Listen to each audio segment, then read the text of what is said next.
Tonight's episode of the Tuesday Night Cigar Club is brought to you by Drew Estate.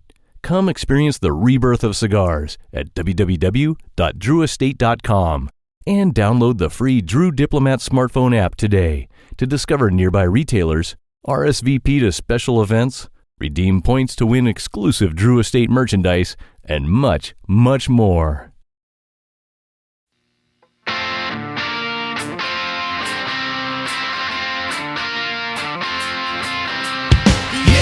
Might be a big mistake, but I'm having too much fun to wait. Flag her down when she comes back by. That one's yours and this one's mine. Bring another round. Bring another round. Bring another round. Bring another round. Bring another round.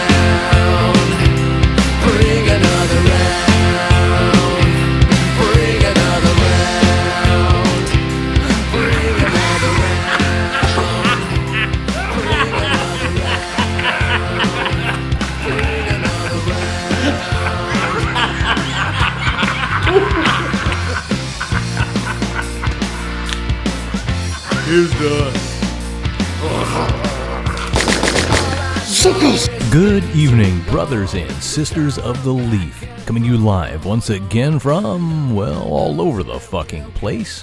It's the Tuesday Night Cigar Club. Tonight the boys congregate via live video. Thanks coronavirus, you giant never-ending asshole.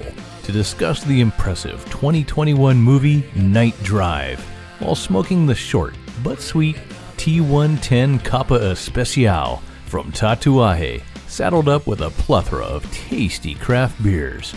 So, you may ask, how exactly does the T110 cigar pair with tonight's film?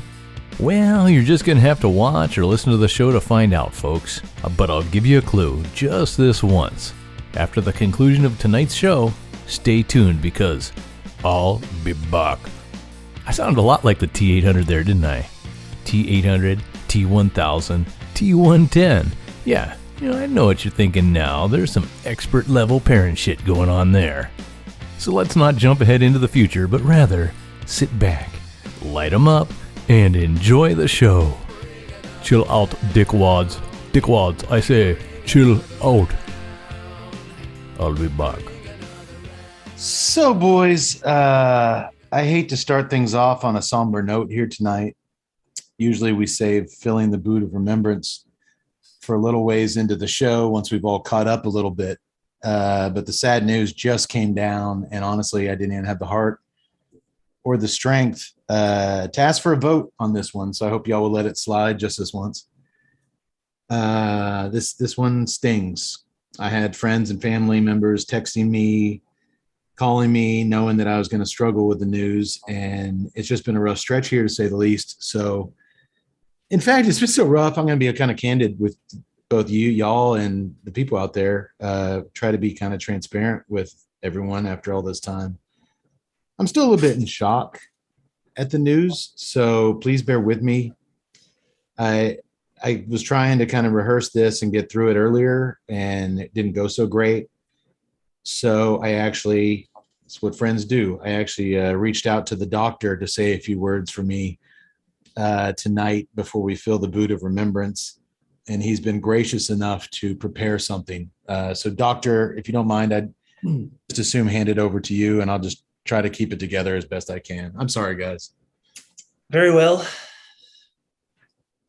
For our departed friend, a eulogy.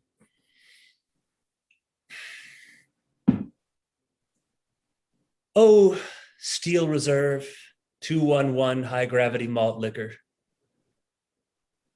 How often did I awaken to the sounds of birdsong and the bright colors of noonday?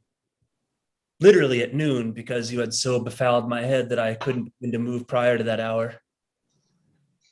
We've been on so many adventures together, or at least it seems that way. My memory is very foggy where there aren't outright gaps, all of them caused by your potent nectar. Oh, Steel Reserve, Steel Reserve. Some failed to understand your allure, but I knew of your virtues. plentiful, like the plains buffalo before the coming of the white man. Shamefully low priced, also like the plains buffalo before the coming of the white man. And with the ability to rapidly spike one's blood alcohol content into a region free of self-pity, recrimination, and shame. Those would come later. However, I would be remiss if I did not mention Steel Reserve that you did share some characteristics with the fictional beverage Strupo. You could often cause conditions like ocular hallucination and wandering mouth. Ah, but these were good times. How many errant encounters did you cause on dating websites and at Walgreens? However, you often provided answers to many things that seem mysterious, like, why are my car keys in the washing machine? Why is my lighter in my shoes? And where are my shoes? Now that you've been removed from the shelves of dingy convenient marts across the land, I'm afraid that there are certain things that are no more. No more will it seem like a good idea at 3 a.m. for me to begin the 9-hour extended cut of Lord of the Rings, Return of the King. No longer will it seem like a good idea to call old girlfriends in the wee hours. No longer will there be tense arguments with a potted palm in the lobby of a Fairfield Inn that ends with at least one party soaked in urine. To quote Ecclesiastes, some say that the race is not to the swift nor the battle to the strong, but to he who wakes up without stains of dubious origin on his personage. Still we dance the dance, my friend. No longer will I write ditties to your acclaim, such as, it is said that the yellow rose of Texas bests the bells of Tennessee. But after 4 Blackberry Steel Reserves, the yellow rose of Shreveport was good enough for me. We dance the dance. God, that was beautiful. Fine companion. We commit your high gravity to the ground, ashes to ashes, something to something. Amen.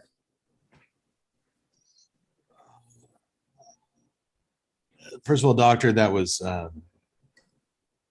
beautiful. I need a minute. Okay, all right. Nobody spent more time on the steel pony riding through the flaming gates of hell than drinking Steel Reserves and you and me together. It first bursted on the market in 1994, and we never looked back. The 211 mark, based on the medieval symbol for steel, appeared only on cans of Steel Reserve high gravity lager. I may not or may have at one point in the early 2000s gotten the 211 symbol tattooed somewhere on my body, very privately, perhaps within my no-no square, perhaps. But no, you shall not quench our thirst with your bitter, harsh, yet highly intoxicating, lustful drips any longer. Now I can't help but wonder what it was all for. I don't know. You made a beautiful quote earlier, Doctor. I'm reminded now of Mark Twain. I think he said something like, I go to heaven for the climate, I go to hell for the company. And my God, me and Steel Reserve went through bouts of adventures in the pits of hell for well over 2 decades. And I'm sorry. It's going to be missed. It's going to be missed. Okay. I hope that my eulogy was appreciated. I'll be honest, I was expecting a little more effort, but you did really good, Doctor. Personally, I think you saved the line. I think they're going to bring it back because of that. I'm teasing, Doctor. That was God. If someone would give half a speech at that at my funeral, I'll be shocked from beyond the grave. That was beautiful, gorgeous. Thank you. You're like a tipsy Walt Whitman. What was that lyric that you wrote about the bells of Shreveport? Can I hear that again? It's a poem. Some say that the yellow rose of Texas bests the bells of Tennessee. You're familiar with the song, The Yellow Rose of Texas, of course. Yes. But after 3 or 4 Blackberry Steel Reserves, I met the Yellow Rose of Shreveport, and she was good enough for me. I dig it. Well, when I heard the news, you can imagine I raced out to my local convenience stores. I will admit, since Cody made me betray my lifetime lover and switched me into the dangerous world and seductive world of IPAs, I haven't gone to my Steel Mistress as much as I used to. So I spent a good part of this afternoon scouring local convenience stores. Actually, forgot to pick up my kids from school, but these are disappearing. My kids will be found someday, and I think we actually got a lead on them. I think I know where they are. I should be getting a text here soon. But I found maybe the last remaining little pocket of my shiny little friends, and so many good times. Probably none that we want to air publicly here on the show, Doctor, but so many goddamn good memories fueled by Steel Reserve. And yeah, the news just came down. The bastards up at the top don't think it's worthy of being on shelves anymore. And while I didn't buy it, it was never far from my heart. And like we do when something leaves our lives that has a significant importance. Oh my God, a Steel Reserve booting. I knew this day would come. Oh dear God. No, I've actually been drinking the can as you did your poem, so I'm not going to be chugging an entire Steel Reserve. Even that much looks dangerous. But it's a shoe of remembrance. It's like a claw. It's a clog of remembrance. A booty. It's a clog of remembrance. So now, by chugging the boot of remembrance, as we have way too many times here on the show, I will be releasing Steel Reserve High Gravity Malt Liquor from Purgatory. It's no longer at 7-Eleven. It's no longer floating, confused and lost above, which that serves it right. How many times it left us floating, confused and lost. And I thought for sure in your poem, Doctor, you're going to mention how many mornings I woke up just laying on top of my mailbox. I tried to leave you out of this. I appreciate that. But by me chugging this, it will go to the land of all those other great things that have gotten us fucked up over the years that have disappeared. It'll be playing up in the fields with Zima and Zima. I had to think about it. I'm like, oh wait, no, they still make High Life and Banquet beer. This is pretty much the only beer we've ever lost, Doctor. It is. So boys, say a prayer for Steel Reserve, and considering what I'm about to do, say a prayer for me, will you? And I need you now tonight, and I need you more than ever, and we'll only be making it right, and we'll never be wrong. Cage drinking Steel Reserve. Good night. Good night, sweet prince. Nice choice of soundtrack there. I like that. Yeah, that actually helped a lot, Doctor. Thank you. That was actually. What if it's all just a ploy? What if in a few weeks' time on the shelves there's now new Steel Reserve, but it's going to taste horrible?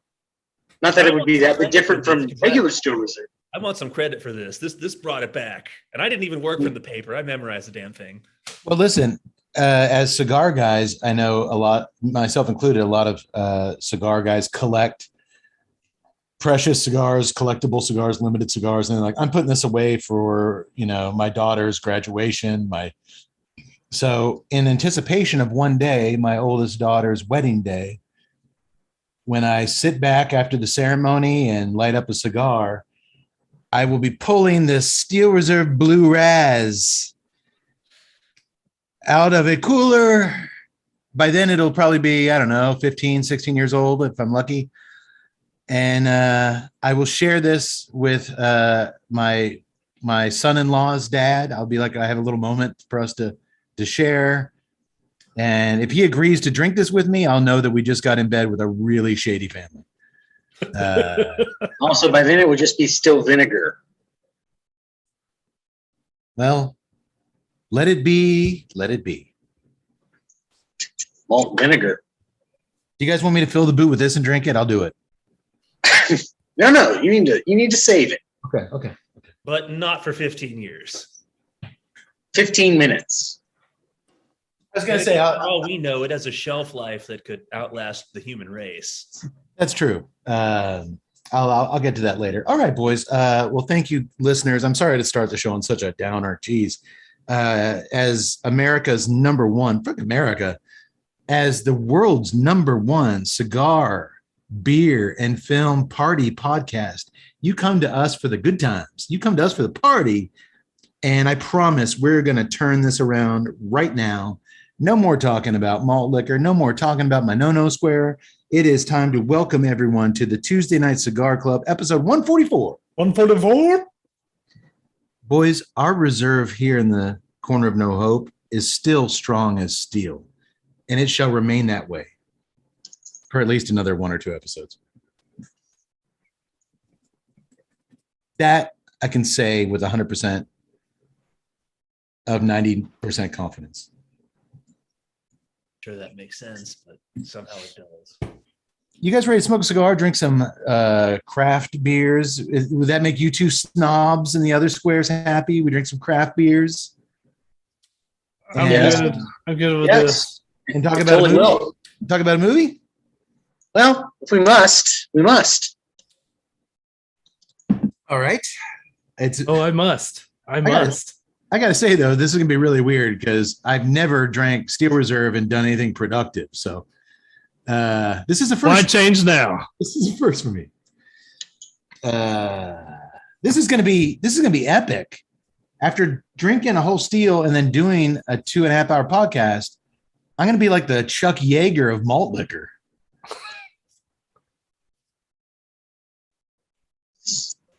I'm gonna be like the Brian Boitano of getting fucked up. That's more accurate. I was Can we trying get to better? I was trying to put it on the scale. Are you the Billy D. Williams of malt liquor though? Oh no. That's high. Yeah. How about I'm the Buzz Aldrin of doing stupid shit? Uh, I knew the minute I tried to compare myself to the first guy to land on the moon, you'd get attitude. no, there's no attitude. I'm just Take it Science. easy. disagreeing with you. That aggression is the steel talking. Oh, dude, it totally is. It's been so long since I drank it. I forgot how it makes me all testy and like want to fight dudes. Oh God. We're never making it through this show. How many did you have? Half a What's that- can? What's You that supposed already? to mean? What's that supposed to mean? No, I actually drank a whole can.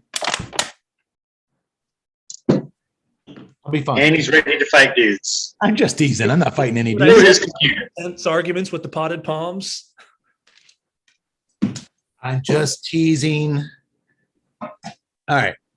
Well, let's get right to it, guys. I'm actually going to let, because our cigar tonight is very tiny, and I know that if we light it now, it'll be done with Tut before Cody introduces the beers.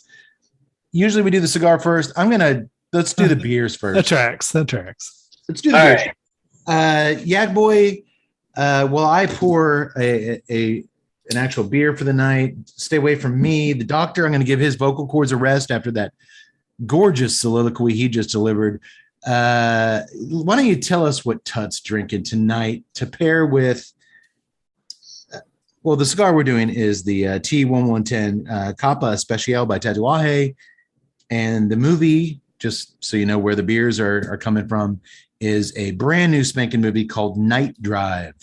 Night Drive. What is Tut drinking, Yak Boy? He is drinking from St. Arnold's Brewing, located in wonderful Houston, Texas, the Art Car IPA. I've heard good things. Art Car is 7.2%, 55 IBUs.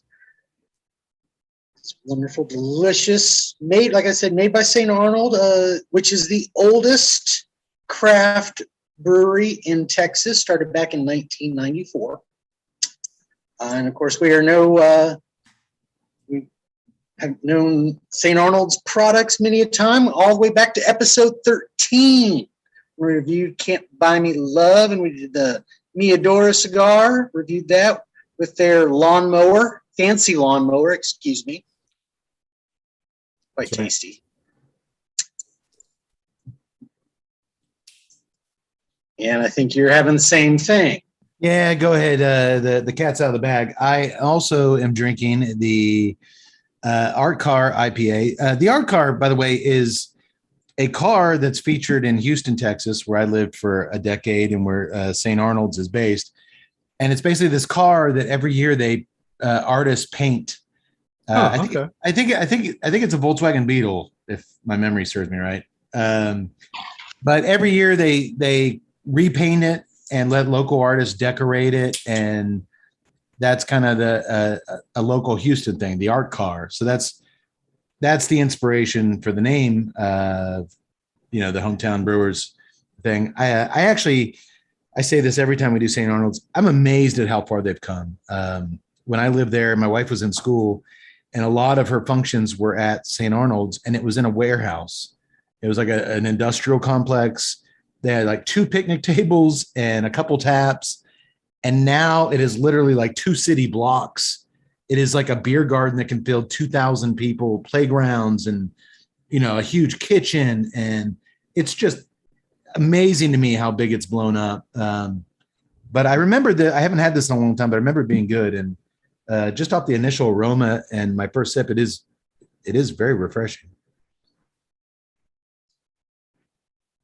Tut, you getting that smell? Oh yeah. I didn't realize it was 7.1, so I'm going to pump the brakes on this car. Doctor, he wouldn't last a day in Steel Reserve City. No, I like it. There is a little punch to it, but there's also some heftiness to it. There's a little malty flavor to it. So there's a tinge of malt. It's got a really nice citrus aroma to it, like some oranges and a little bit of papaya. But man, I don't find it malty at all after that initial sip. It's got a little bit of floral to it, but man, it's a great summertime IPA. Yeah, it's easy drinking right now. Whatever this cigar gives us, I think we'll be okay with the Art Car. I think so. Of course, Tut and I both selected it because there's a lot of driving in, imagine this, the movie Night Drive. They spend a lot of time in the car. And I don't know about you guys, but in my opinion, before we get into the film, I happen to think this film is pretty good art. I think there's a lot going on above the normal shit we see in cinema in this movie. So this beer made sense on a lot of levels for me. Tut just turned up his nose at that description. I feel a discussion coming on. To be honest, I chose it just simply because you chose it, and it was available up here. So I was like, what'd be cool? It'd be kind of cool to have the same beer and talk about the same notes again. It is like the old pre-COVID days when we sat together here in the Cornell Hope and all drank the same beer. I welcome that. I liked it when I saw that you took the same beer, and I was like, you know what? I think Yak Boy's going to get on board. It's an easy to find beer. He's going to do the same thing. We're all on the same Art Car IPA train. All right, that's cool. So Yak Boy, that's what you got, isn't it? No. Oh. I'm just going to stop you right there. I'm going to stop this fallout by moving on to the doctor's fallout. Hey, nice segue. There we are. Great the segue. Fallout Hefeweizen by the Manhattan Project Beer Company. Doctor's done. Doctor, you've done quite a few of theirs, haven't you? Many, yes. He has. He did on episode 122. He did the Necessary Evil. We did the Protocol. Themis. Thank you. When we reviewed. That's not what I said. Venus. No, Themis. Oh, Themis. When we reviewed Silent Rage with Chuck Norris. Oh, yeah. But yes, Manhattan Project said look into it. The Fallout is 5.5% ABV, and of course, being Hefeweizen, low to no IBUs. They practically rated it at 0. So okay, Any hot bite there for you, Doc? None whatsoever. It's been a while since I've had a Hefeweizen. I thought it would work out well, as I needed to have for reasons we don't need to go into, I needed to have a pregame cocktail of something that was distilled. So I felt this would work out well. Fallout, of course, the Manhattan Project. All of their beers have a name similar to the nuclear H-bomb and the testing done by. In fact, they even have a West Coast IPA. It's probably my favorite, called the Hoppenheimer. Oppenheimer created the cute thing there. Anyway, Fallout. I was at the mercy of what was at my local liquor confectionery, but I did think that obviously a scientific term for nuclear fallout. Fallout is often also used as a figure of speech for the consequences of one's actions, usually the negative consequences of one's actions. And you may call it a bit of a stretch, but I think in tonight's film, the consequences of one's actions comes into play thematically. Are you saying there's going to be some fallout from one of the characters' actions? I believe there may be. And I think fallout from other actions in general is also discussed. Doctor, I think he was setting you up for it's much too early to tell. Oh no, actually I wasn't, but that would have been a pro level move. Yeah. I'm sorry. I whiffed. God, the eulogy took so much out of me. I just, God, the emotional hole I'm feeling in my heart right now. Doctor, do you think you're going to be able to bounce back this episode? I'm afraid it's far too early to tell. Okay. But I think I will. Okay. Interesting. Okay.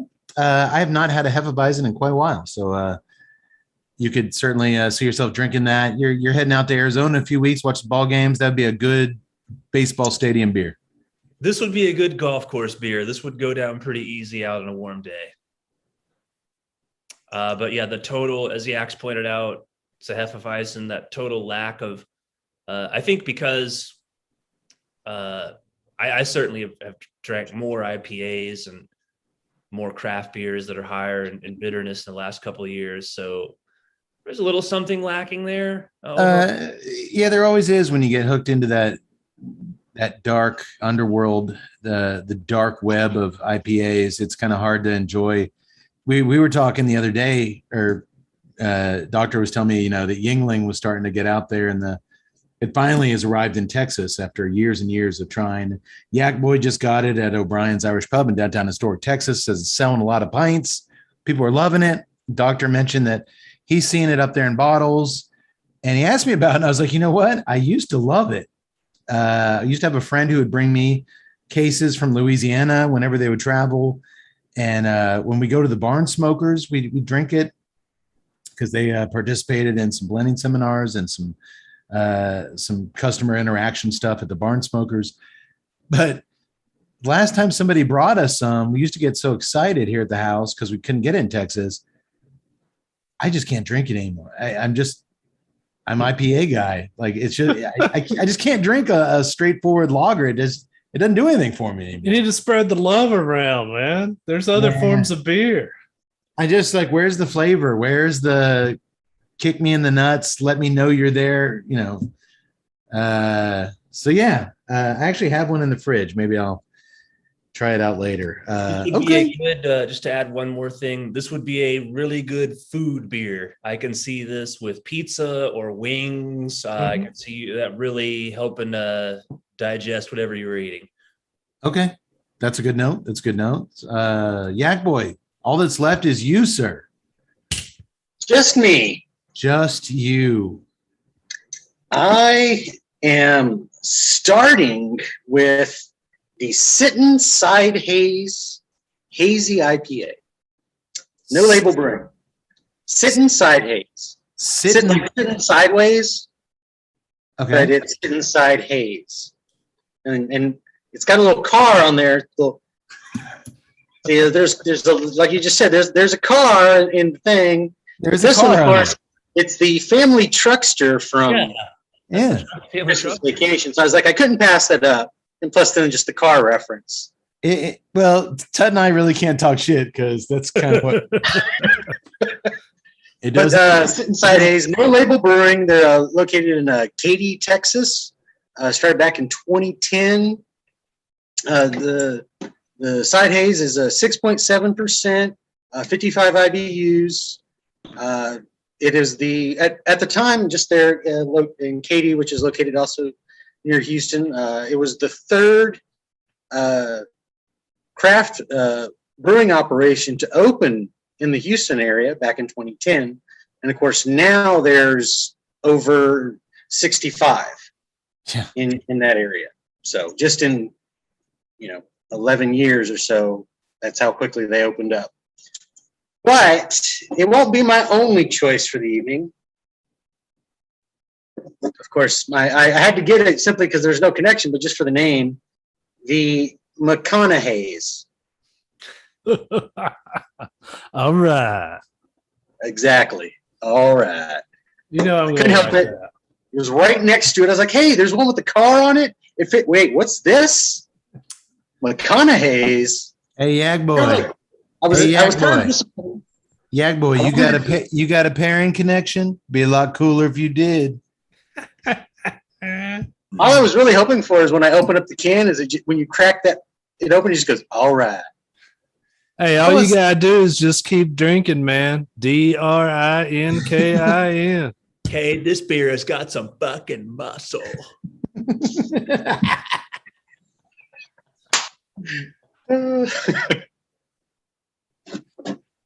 Oh. Hey, the hops get older, the malts stay the same age. Yes, they do. Yes, they do. Oh, see, I knew it was the right choice. All right. Yeah, boy, tell us a little bit about the McConaughey's. McConaughey's. And tell us why Tut hasn't drank it yet. That's an excellent question. Our resident McConaughey fanboy over there. It is made by Twisted X Brewing, located in Dripping Springs, Texas, just south of Austin. Oh, they do the Chupa Hopra. I think so, yeah. And they also do the jalapeno infused beer. Yeah. I haven't had it. One of the first times we ever had was way back on episode 48. Devil's Candy, the hibiscus ale. How the hell did we pair that with the Devil's Candy? Well, it's twisted like the Devil's Twisted. Well, I think it was primarily based more on the cigar than the movie. Oh, okay. We did that alpha absinthe infused cigar. And since it was infused beer. Look, guys, I was drinking a lot of Steel Reserve at the time. It was early in our career. I was boiling Steel Reserve in a spoon and freebasing it 5 nights of the week. It's amazing we got to episode 50. Okay, I'm clean now. Can we just never mention the Devil's Candy episode again? Nope. I respect that. That was actually a really good show. I didn't realize we did an absinthe cigar on it and a hibiscus infused beer. Well, I think it was primarily the beer and the cigar was the pairing because they were both infused. Oh, okay. Well, and I'm sure I explained it in a way that made sense to everybody. I'm sure it did. Actually, this I think tonight's show is going to remind me a lot of that show because I think this show is going to be one of those ones where we kind of dig in, just predicting. I could be wrong. I've been wrong more than I've been right. But I remember that show, us really digging into the filmmaking aspects of the film and like what we liked, just more so than a lot of other films where we just kind of gloss over the technical stuff. I'm getting a vibe that Tut hated tonight's film, and I kind of hate him for that. But tune in to find out. We'll get to that. Okay. Is Twisted X, is anything else you want to tell us about the McConaughey's? It's tasty. Oh, you've already had it? I did. I thought you were saving it for later in the show. I lied. How was I not going to just crack one open immediately? Okay, fair enough. All right, boys. Well, now I will introduce the second subject of tonight, the cigar. Tonight we are smoking the Tatuaje T110, the T110 cigar, Capa Especial. It is a size 4 3/8 by 52. This is categorized as a short Robusto. It has an Ecuadorian Sumatra wrapper, Nicaraguan binder, and fillers. This is a variation off a very popular limited cigar that Tatuaje made years ago. And this year he put out a variation of the original, which I believe is Habano, Connecticut broadleaf version. And this is the Sumatra, which I'll be honest, I picked it because I tend to like Sumatra wrappers, and we haven't done a lot on the show recently. So I went with the Sumatra tonight. I'll save price point for later. And you know what? That's kind of all I'm going to tell you about it. It's got a really, really nice aroma. What I immediately was drawn to, remember when you said that running your thumb up and down a cigar, it felt like Indiana Jones' jacket? It was just that well-worn leather. Yeah. I don't remember saying that, but yeah. Maybe I said that. And I was embarrassed about it, so I attributed it to you. That sounded like a cool thing to say. I would have claimed that was mine. Oh yeah, no, it was me. It was me. No. I was totally remember saying that. No, it was me. It was me. Yeah, it was a dark night. We were all sitting at the table. Y'all were there. I'm thinking Yaks probably said it. It probably, at this point, it was probably Yaks. But no, it's just got a really smooth, kind of well-worn leather feel to the wrapper. Just a really smooth, kind of earthy smell. What are you getting on the cold draw, Tut? I was getting either a nice tea, but there's a sweetness to it, and dare I say it borders on sweet raisins. Say it right. Because it borders on it. It's not just sweet raisins. It's right there on the cusp. I think that's why I attribute it more to a tea type deal, a sweet tea, if you will. I am also getting a slight tea on the cold draw. Also a little bit of a floral component there, but I'm getting a little bit of sweetness to it. I'm with you on that. Yeah. That could be that, depending where it's from. Maybe some jalapa, Nicaraguan tobacco in there that I tend to get a little bit of sweetness there. What about you? You actually get anything special? I can agree with tea. Sweetness, not so much, but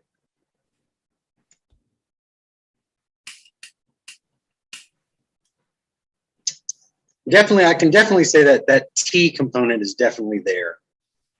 Okay. Well, we're all lighting up, and we should have more for you here in just a few seconds as we set fire to these cute little bastards. It's a very small cigar. And I'm finished.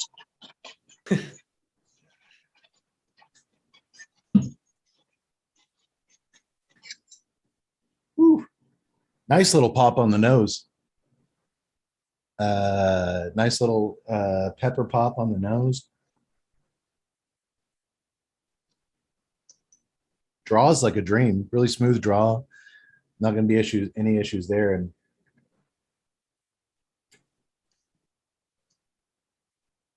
man, honestly, right now, other than that nice spice on the draw, I'm just getting kind of a woodsy, almost kind of a bold cedar note through the draw. What about you, Ted? Yeah, it was interesting. I thought I was actually getting, speaking of pops, like a pop of ginger across the palate, but I think it was more just an early stage of that cedar that came across. But I literally thought, I was like, dude, is that ginger I'm tasting? But it was I think it's more in line with that cedar. Man, there's something there's something on that retro hill I'm having a little trouble identifying. That's kind of interesting. That's not just the pepper. And there was it's almost like a cocoa powder aftertaste on the palate. But it's not like a Nestle Quick type cocoa powder. No, there's a little mild milk chocolate there on the back of that cedar. No, I can get that.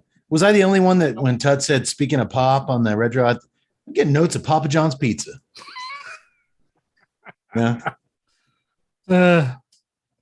Let me dye the tips of my ponytail blonde. Yak Boy, you getting that cedar and mild chocolate on the draw at all? You getting that pepper on the nose? I did get the pepper. Just chocolate. It's like that tea. I didn't not getting that sweetness, but the chocolate just very faint. Best way to describe it. Oh yeah, there's no sweet. I'm not picking up any sweetness now that it's on fire.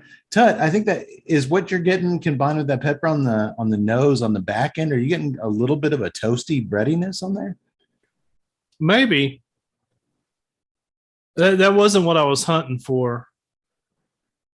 Kind of like what maybe an everything bagel. An everything bagel, more like a lox.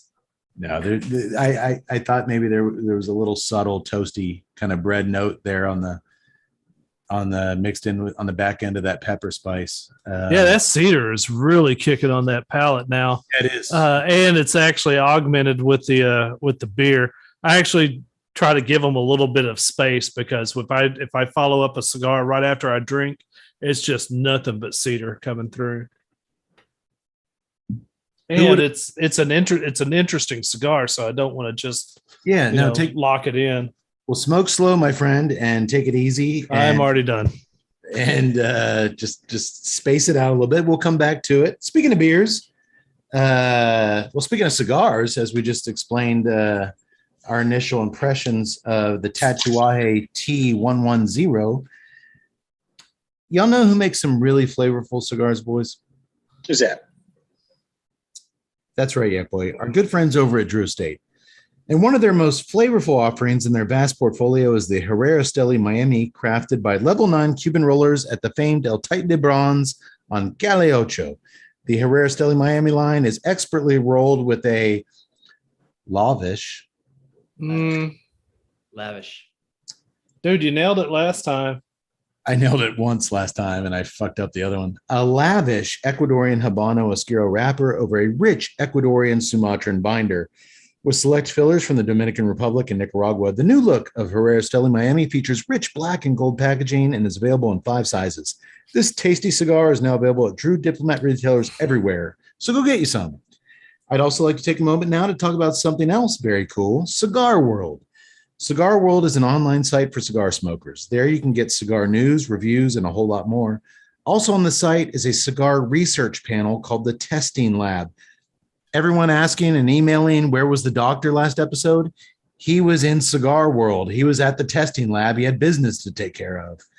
How'd that go, doctor? I am not inclined to say. There's a lot of secret things going on in the lab these days. Oh, HIPAA? You can't really tell us anything? Why you call me a hippo? I've been jogging, working out. No, it's like a privacy thing with doctors. Oh, yeah. That thing. Okay. Well, you can sign up at Cigar World to give your input on new cigars by taking surveys and actually testing cigars. Check it out at cigarworld.com testing lab, and you might just run into the TNCC's doctor. Never can tell. Never can tell where you'll be. Even I don't know most of the time. Well, now that Steel Reserve's off the shelves, it should be a little bit easier to tell. I might know where I am 4 or 5 days out of 7. Yeah, there you go. Okay. Well, that only leaves us one thing to introduce, boys, and that is tonight's film. It is called Night Drive. It was actually completed in 2019, but it just now hit VOD last week. So this is a brand new release. I know, Tut, you like them piping hot and fresh. Yeah, I do. I appreciate it. And this is just that. It just came out. The screenplay was written by Megan Leone, and she also co-directed the film with Brad Baru. I hope I'm saying that right. And she edited the movie as well. So she wrote it, co-directed it, and edited it. Yeah, good job. If we end up liking Night Drive, a big chunk of credit must go to Miss Leone for sure. I'm all about giving credit where credit is due. Shall we? Unfortunately, the name of the movie makes me think of my one of my favorite Spotify playlists, Night Drive, which is all like 80s synth wave and new retro wave stuff, and it wasn't in this film. No, you know what? I kind of expected it to be, because that's kind of what all these types of newer movies go to, is a The synth wave, yeah. synth wave kind of retro score. But this, not to get ahead of ourselves, but this score was kind of all over the place. Depending on the mood of the scene, it kind of changes drastically. It also features a lot of, because our movie takes place at Christmas time, a lot of traditional Christmas songs. You're going to love this comment, though, because I'm going to go ahead and since we're talking about the music, and I'm going to go ahead and spoil it. One of the early scenes, when the tension starts building, it made me think of Underbelly and the work with Fritz and listening to that undertone score. I was like, I kind of hear that going on here. Tut, I did not coach you to say that. No, not at all. There's actually quite a few moments in this film that reminded me of my film, Underbelly, which you can watch now on the Tuesday Night Cigar Club's YouTube page.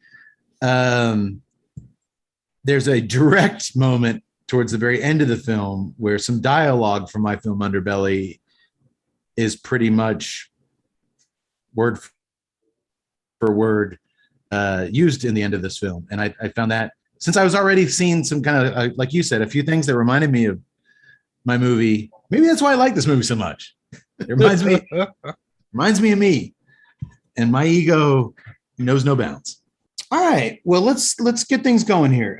Some funky Christmas, speaking of music, some funky Christmas inspired music with an up-tempo drum beat and some sleigh bells starts playing as our film gets things started. It's December 22nd in Los Angeles, and we're tagging along with Uber driver, although for legal purposes here in this film, it's called Jaunt. Not Uber, Jaunt.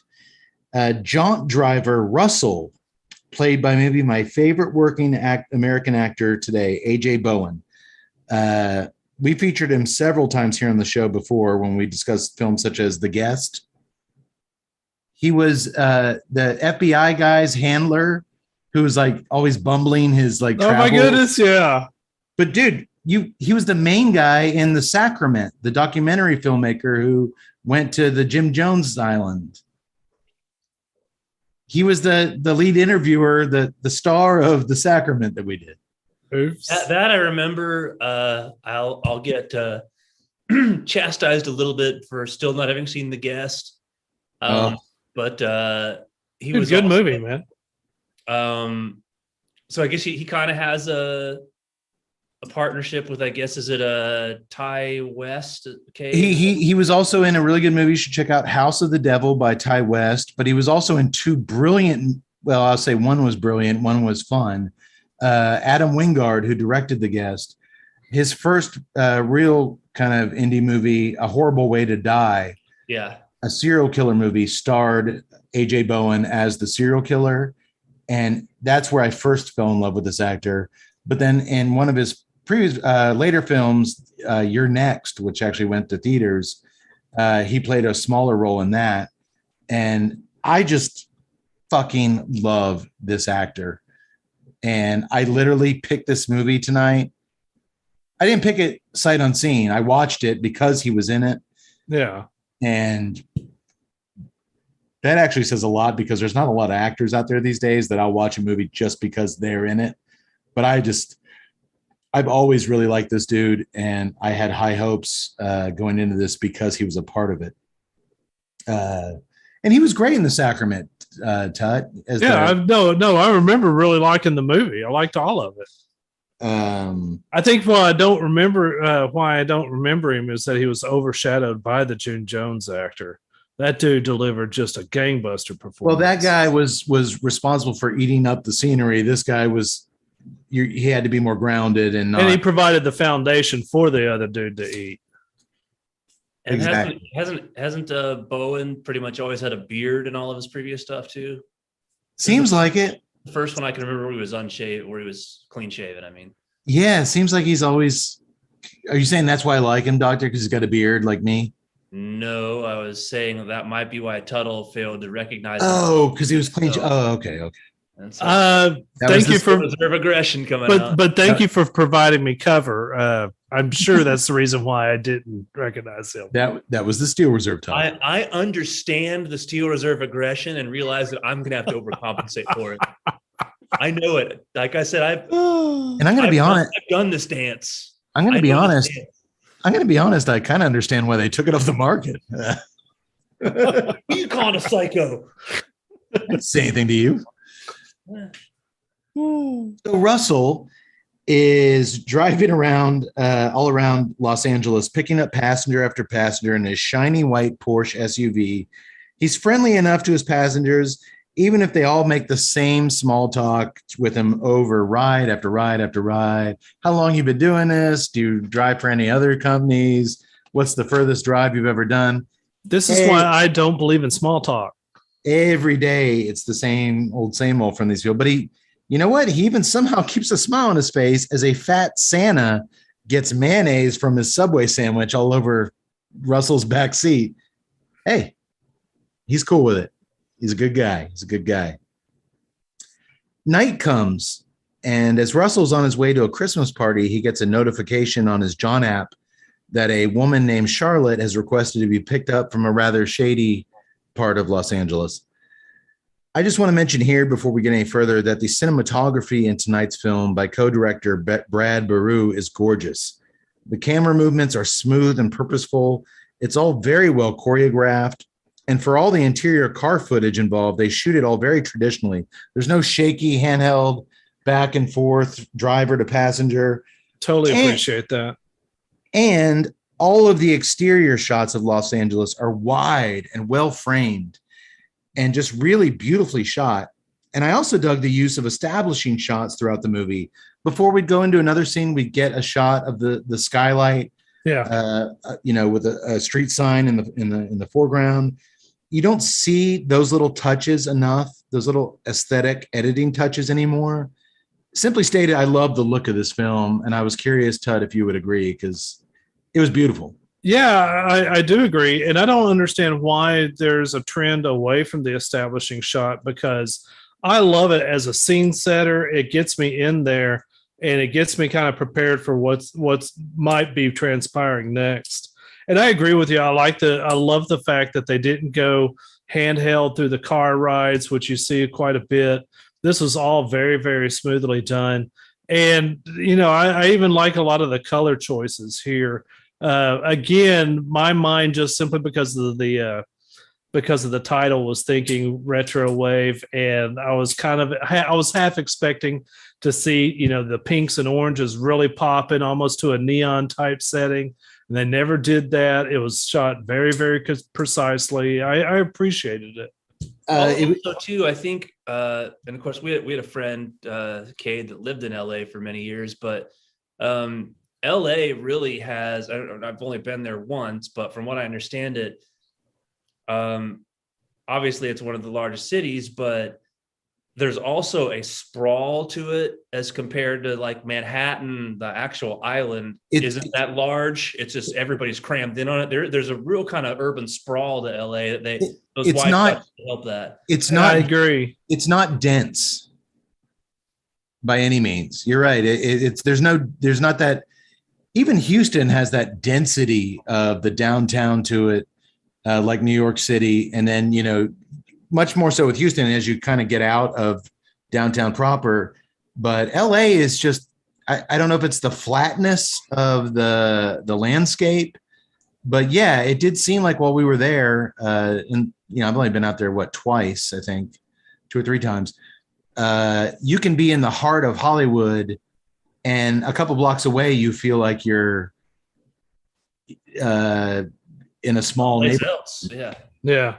It's really unique that way, and I dig that a lot about LA. So the young Australian millennial Charlotte gets in Russell's Porsche, and they're off. She's a little taken aback by the Porsche, for one thing. And she doesn't understand how he got such a good driver rating. How'd you get 4.9 stars without offering any bottled water or lollipops? But he explains that it's his charm that gets him his high ratings and all the positive feedback. So they head to her destination, Atwater Village. And along the drive, he offers up his USB port. That's not a euphemism. He offers up his USB port if she'd like to plug in her phone to play her own music during the drive. But she says, fuck no. She actually goes on this like thing about what a sociological experiment that would be to have every passenger plug in their phone and listen to their playlist and what that could tell you about. But he's like, well, go for it. And she's like, oh, God, no. She admits that Coldplay's Yellow would most certainly come on her shuffle first. And he grimaces at the thought. I'm sorry. That's funny. He asks her how old she is, and she asks, what year is it again? He laughs. He tells her it's 2018, to which she says that she's 22. She guesses, he's like, how old do you think I am? And she guesses 55, and he freaks out. AJ Bowen's around our age, so he's a good decade younger than 55. But I thought that was a little funny moment. Charlotte tells him that her uncle uses Just for Men hair dye. It works wonders. She's having fun, playfully getting under Russell's skin. This is going to be a long ride, he sighs. Dude, Charlotte's sassy. She's got a stunning smile when she occasionally shares it. And I thought she was quite pretty. Wouldn't you agree, Doctor? Oh, I thought she was a fox, man. Wait, can I say that? Is that still allowed? I think you're allowed to say she's a foxy. Yeah, very easy on the eyes was young Charlotte. Very spunky. I thought she played the role very well, but yeah, she's definitely attractive. I did. It's a very complex character to play. I thought this young actress did very well. Real quick, because this cigar is so tiny, we've introduced our two main characters. They're in the car together. Tut, I am picking up something else on that draw. Are you? I'm actually getting headlong into your breaded toast note on the palate. It's all over the place now. I am getting that bread on the back end of the pepper on the retrohale, and then along with that cedar and that little tiny bit of mild chocolate is sticking around there, but it's very dry. There's no sweetness to it whatsoever. It's just, you just kind of get that hint of chocolate. I'm getting something else. It's like a mineral or it's almost like a kind of a metallic.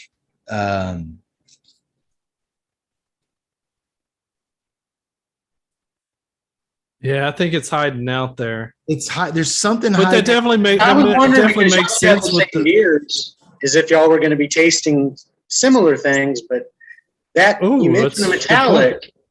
You mentioned the metallic, and I do have something like that now. I'm about halfway, and the breadiness, it's flat. The spice is still there. Yeah, the chocolate, it has been hit or miss. I had it a little bit on the beginning, and then it sort of faded out. Kind of getting somewhere in that, but I was getting that, and like you just said, that mineral thing. But I was like, this is not.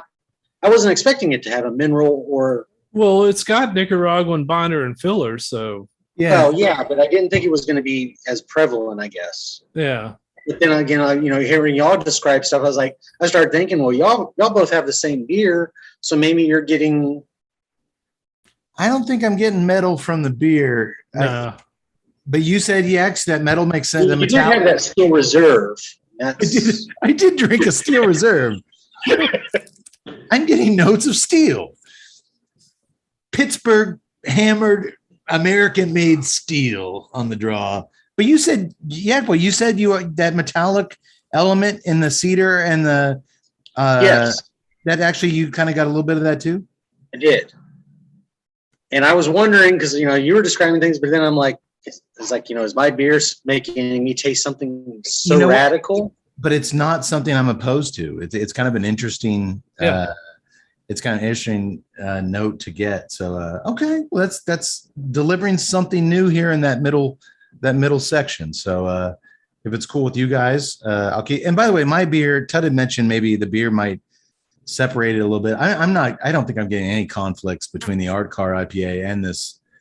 It's not all the citrus and hops and malts. They're not transferring to the cigar at all, but they're also staying completely out of the cigar's way. I think it's a good pairing beer. See, that's weird because I think it's actually enhancing the cedar. I think it's pumping it up a little bit. Okay. All right. Well, we shall return shortly. back to the film. Charlotte asks if Russell would mind waiting for her outside her destination for 5 minutes and then take her somewhere else. But when he tells her that she'll have to go back into the John app, type in a second destination, she just slides him $100 bill into the front seat. And all of a sudden he's cool with the breach in protocol. Take all the time you need. I'll be here, he says.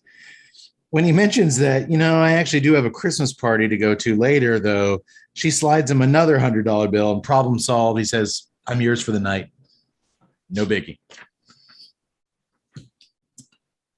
Where's this young chick getting this kind of cash? Why is this guy with a shiny Porsche SUV driving for Jaunt? There's so many questions at this point, and not a lot of answers, but that's okay. We're still in the beginning of the film. So they pull up to a normal looking house in the suburbs, and she tells Russell to be sure and leave the car running. She'll be right back. And sure enough, how come every time I tell you guys to stay outside with the car running, you guys give me the business about it? That would just be experience with you. Oh, right. My previous actions? Yes. You give Russell a second chance to wait outside, and he's probably going to pass on it. Yeah. Well. It also looked like one of those low-slung LA houses that looked like it probably cost a pretty penny. Yeah. Like, I don't know about the neighborhood. I actually watched something, ironically, not to get into it, but it was on one of those channels that does shows on mobsters. And there was this guy that in the 90s, that was like this terrible gangster that his gang ran Atwater Village. But apparently that's like where also the neighborhood that Leonardo DiCaprio grew up in. He was like from a middle-class family. So it's not like a rundown, but it is in Los Angeles proper. But the house that they drive up to kind of looked like a nice house. That's one of the things that I liked about their setting choices is that they didn't go for either sexy LA or ghetto LA, which you always see. You always see the choices. You either see high rise or slum. This was this is a good mix of properties. I liked it. Well, but it was a good mix in that they were all just residential, 1-story, 2-3 bedroom houses on quiet normal street. Housing. What are we going to do? Normal housing. Yeah. Normal. It's almost like that's where the filmmakers lived, and they could use their own houses in this low budget film. And Doctor, I believe Leonardo DiCaprio grew up in the Siebers house with Mike Boner and that is true. That is true. You're speaking of the fictional TV show Growing Pains. I thought I would inject some of the knowledge I learned from a real life incident that I watched on. I tease. It was good knowledge. It was good knowledge, especially Atwater Village. What are the odds? It really, when she said that, it was very interesting. I'd never heard of Atwater Village before tonight's film. Well, sure enough, she's inside less than a minute before Charlotte emerges from the front door carrying a hard-shelled makeup case, and she jumps in the passenger seat and yells at Russell to floor it as a young guy her age comes sprinting out of the house in his pajamas after her. They almost crash into another car as they pull out of the driveway, but they're able to get away with the dude eventually giving up his foot chase halfway down the street. Charlotte's nose is bleeding. Russell guesses correctly that her ex-boyfriend hit her, but she refuses to go to the police station. She says instead, I need a drink. All right, get behind that. All right, and before I take a show timeout, let me just take a timeout right here, because as I've mentioned before, one thing that you have to give any movie props for is if you start asking yourself questions while you're watching it, what would I do in this situation? No matter what it is. You love that. Whether you're fighting the aliens with Michael Biehn or whether you're here. And as you pointed out, AJ Bowen is similar to our age. This is where I'm taking a timeout. Now, I'll admit, and this might be a larger point for later on or at some point, I would never work for a rideshare company, even if I lost my job and couldn't find another profession, one of my career, and had to find a lower paying non-white collar occupation. I still wouldn't do that. I'd find something else. But, and maybe it's just past experience, at this point, if I'm his character, and I know we haven't learned much about his actual character at this point, or hers, it's time out here. I'm already feeling a little suspicious when she gives me the money and says, wait outside. That's a giant. In fact, while you were saying it, I almost went warning, but that's a giant warning. At this point, she comes out, go, go, go, blood on her mouth, and that dude comes running out. I realize his Porsche probably doesn't have an eject button that he can push. I'm getting rid of this bitch as soon as I can, one way or the other. Well, doctor, let me just counter that. That's fair, but let me just counter this. If characters in movies behaved in every situation like us, we'd have a lot of 10-minute movies. But I usually side with Doc when he mentions this, because I always kind of like, what is rational and what's irrational. And, to me, there's a fine line. Like, you can push the circumstance so much to where it just breaks rationality. And you're like, come on, man, that doesn't seem like what this character would do. And you've set this guy up as a goody two shoes, nice, good, likable guy. Now, the reason why I'm hanging on at this point is that I think the dude, he's a Lyft driver. He probably doesn't have any excitement. And now this hot young thing comes in giving him money. And there's this whole thing. Of course, he doesn't have a lot of time to react right now. He just hears go, go, go. Guy starts chasing him. So he floors it.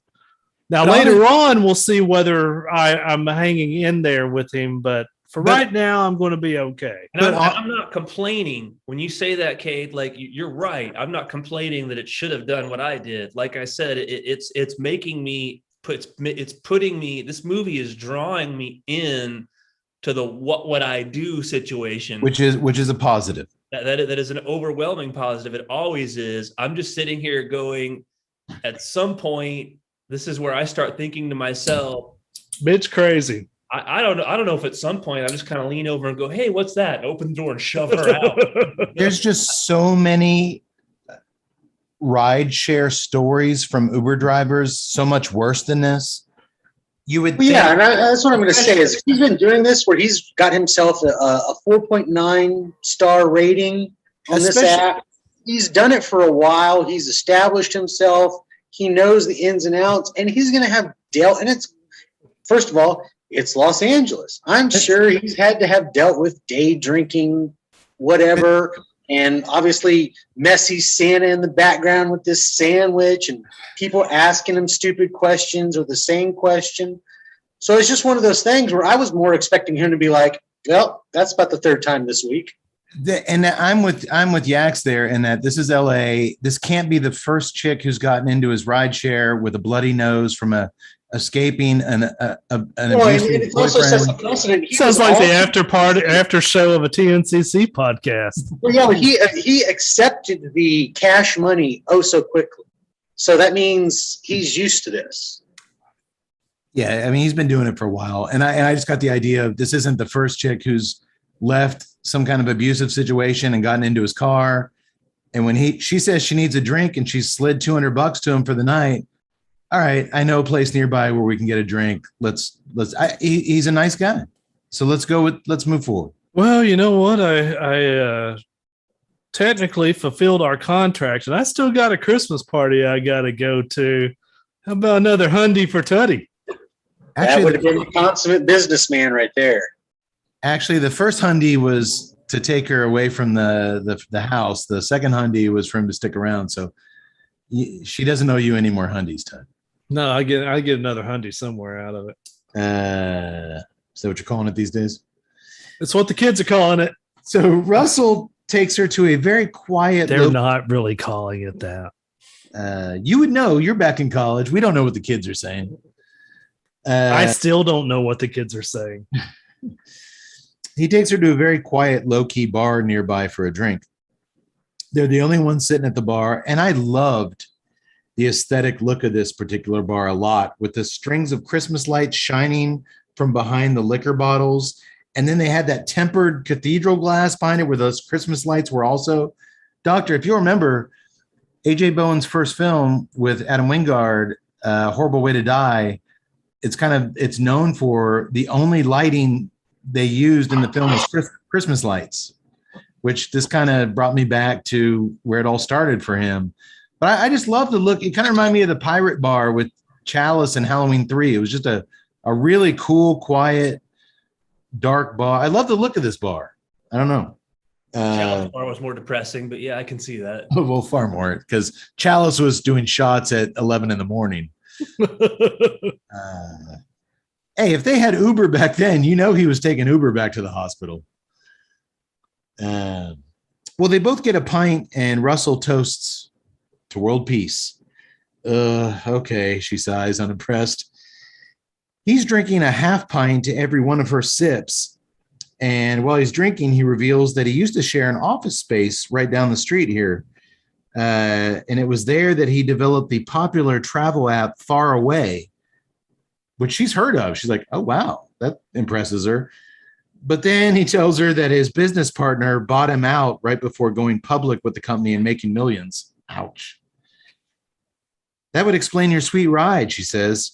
Yeah, probably not the best way to drop $70K, Russell says as he takes another giant gulp of beer. Listen, he tells Charlotte, you're still a zygote. One day you'll look back on that one moment where you picked the path of least resistance and everything just went to shit. But I hope I'm wrong, he adds with a smile. You paid me for fun. I'm sorry, I didn't mean to drag you down too far here. Bowen's so damn good here because he doesn't play this as a sad drunk. He keeps the character affable, likable, and interesting. And being a millennial, we can tell that Russell's sad life story is boring Charlotte to death. She likes to do the talking, not listen to someone else talking. So he apologizes to her. He notices her forearm tattoo that reads, "This too shall pass." The only phrase that can make a happy man sad and a sad man happy. And this explanation actually gets her to grin. You're so worldly, Rusty. Let's get out of here, she tells her driver. You know what? I don't do an English accent. I always do my English accents as Australian accents. We finally have an Australian chick here tonight. I'll try it. You're so worldly, Rusty. No, I'm not going to do that because that. You just sound like a drunken sailor. She's a really cute chick. I don't want to throw my Crocodile Dundee on her. As gravely as that. Yeah, that doesn't work. I'm just going to do her as an American if that's cool. Just picture what I'm saying as her as an Australian. She tells, let's get out of here. She wants to drive, seeing as how he's had 2 beers. Hold up, because I do want to mention. Yeah. Dude is really good.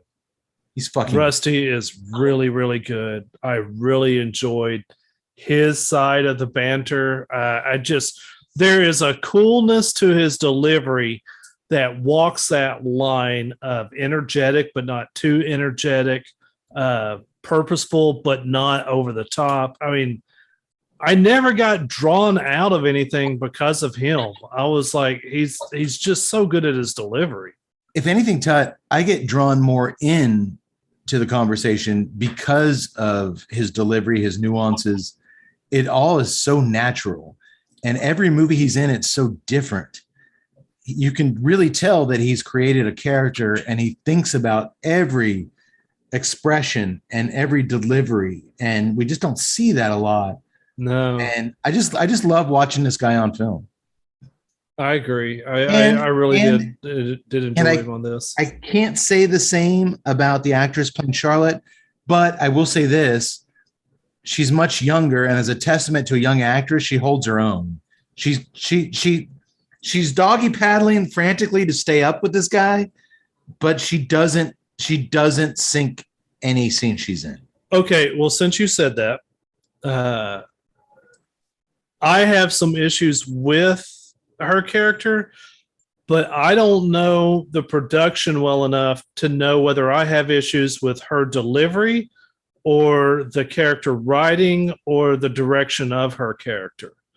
I think that she might actually be a decent little actress in the making.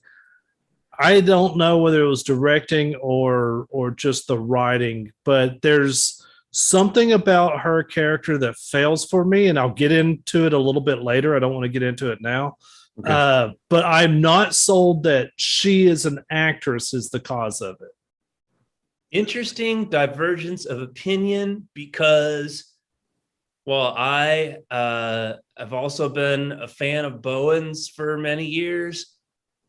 I thought that she absolutely did more than hold her own.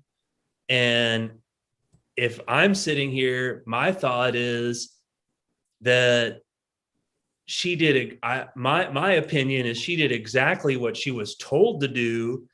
And I think that without getting ahead of ourselves, what we eventually learn from the climax of the film, it actually makes some of her character's actions and delivery make more sense. And if there's anything at fault, this is where I really credit Bowen and her. And what's her? It's like Sophie something. We need to start saying her name. What is it, Kate? Yeah. I'll look it up. I'm sorry. But I think that a testament to both of them, not just Bowen, but her as well, is some of this dialogue for me was in danger of not working in the hands of lesser actors. I think the two of them, I think she held up with him and did it. Since you said that and you went there, Sophie Dalla. Dalla is the name of the young actress. Sophie. Then, yeah, I thought she more than held her own because. Okay, since I was going to hold off, but since you went there, I agree with you. I think that she did what she was told. That's why I didn't want to throw her under the bus. I do kind of disagree with you, though. To me, the dialogue doesn't work. To me, I was starting to see the script writer on this part. I liked him, but it's her stuff that I don't like. But I understand how her character develops, and I understand why she's saying the things she's saying. It's just something about the delivery, something about the poise that I just don't sync up with her character. Well, let me whether or not that I'm sorry, you're questioning whether or not Tut, you're unsure whether or not that's her fault or not, is what you're saying. No. I know it's not her fault. It's either the writing or the director. Let me just get our audience a little more of her character, because we haven't really seen a lot from her. Yeah, that's why I was trying to hold off a little bit. But do you think, Tut, that there's a chance that what was maybe, or actually this is maybe more of a chance for an opportunity for the doctor, because I thought the dialogue in the script was really, really good. Do you think that maybe the more ingratiating for us as mid-40s guys to listen to and to see her deliver is because that's the same reaction we have listening to millennials talk to us in our daily lives, and she pulled it off so well, and it was written so well that you get the same kind of that black cloud of dread whenever a millennial sits down next to you at the pub and starts talking, because it's so that. And let me tell you something, Cade. It's so that, and it's so, but that for cinema, in that it's stories and it's things that make sense, whereas in our lives these chicks usually make no sense. But I think it's a balance of her delivering this dialogue, and I think we're getting way ahead of ourselves this early. So let's just take a step back, because I'm almost done with the cigar. I listened to you. I'm slow burning it. I'm in the last third, but it is. I'm less than that. I'm being okay.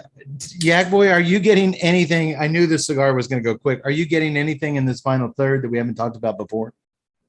The pepper is hung around. That metallic mineral has really dialed itself up towards the end here.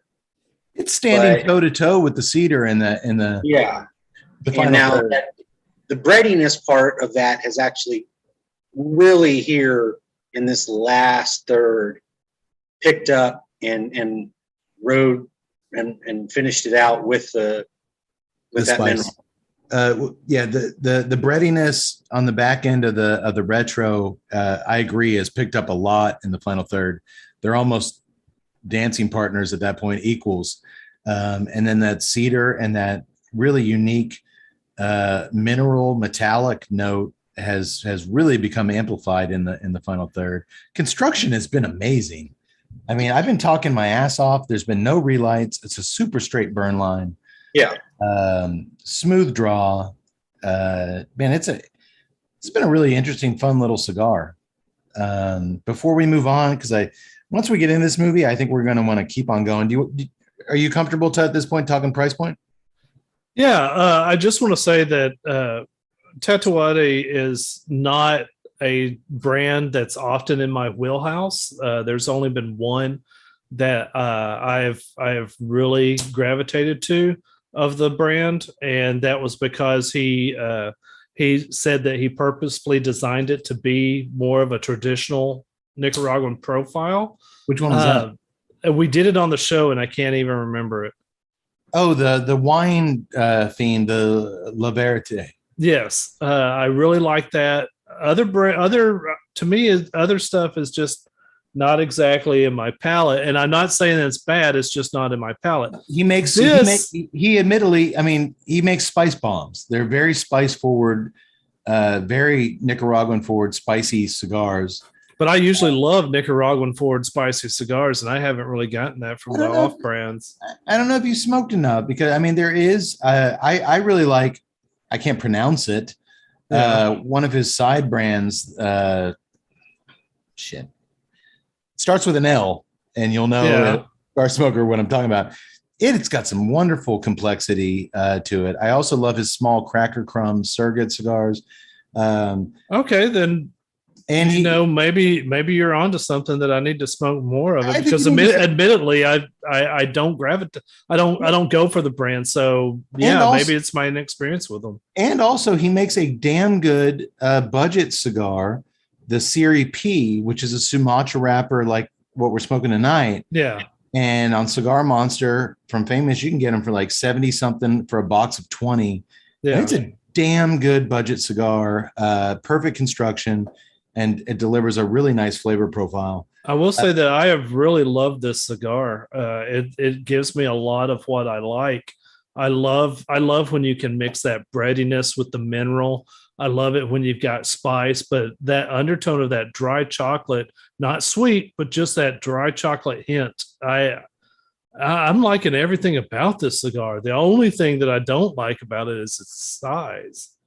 Yeah, I wish it lasted longer. But there are a lot larger cigars out there in the Tatuaje family to sample. I'll start trying them out. I'll start giving them. I'll give them an unbiased shake. I need to drop my preconceived notions. And of course, Doctor, they are the manufacturers of the Monster series, which we have done several TNCC website exclusive reviews where the Doctor reviews a Monster movie, and I pair it with Pete's Monster cigar. He's coming out with a new line of Monsters this year, which I hope to get my hands on. Maybe Doctor and I can do some more of those. So, and we loved having Pete on the show 2 years ago. I think he was a great interview. I think we talked more about his background in music and wine than actual cigars, but that's kind of what interested me. So we let the other guys talk about cigars. We'll talk about the fun stuff. I'm really digging this cigar too, Tut, and I also, like you, wish it was longer. That being said, price point, Tut. Oh God. They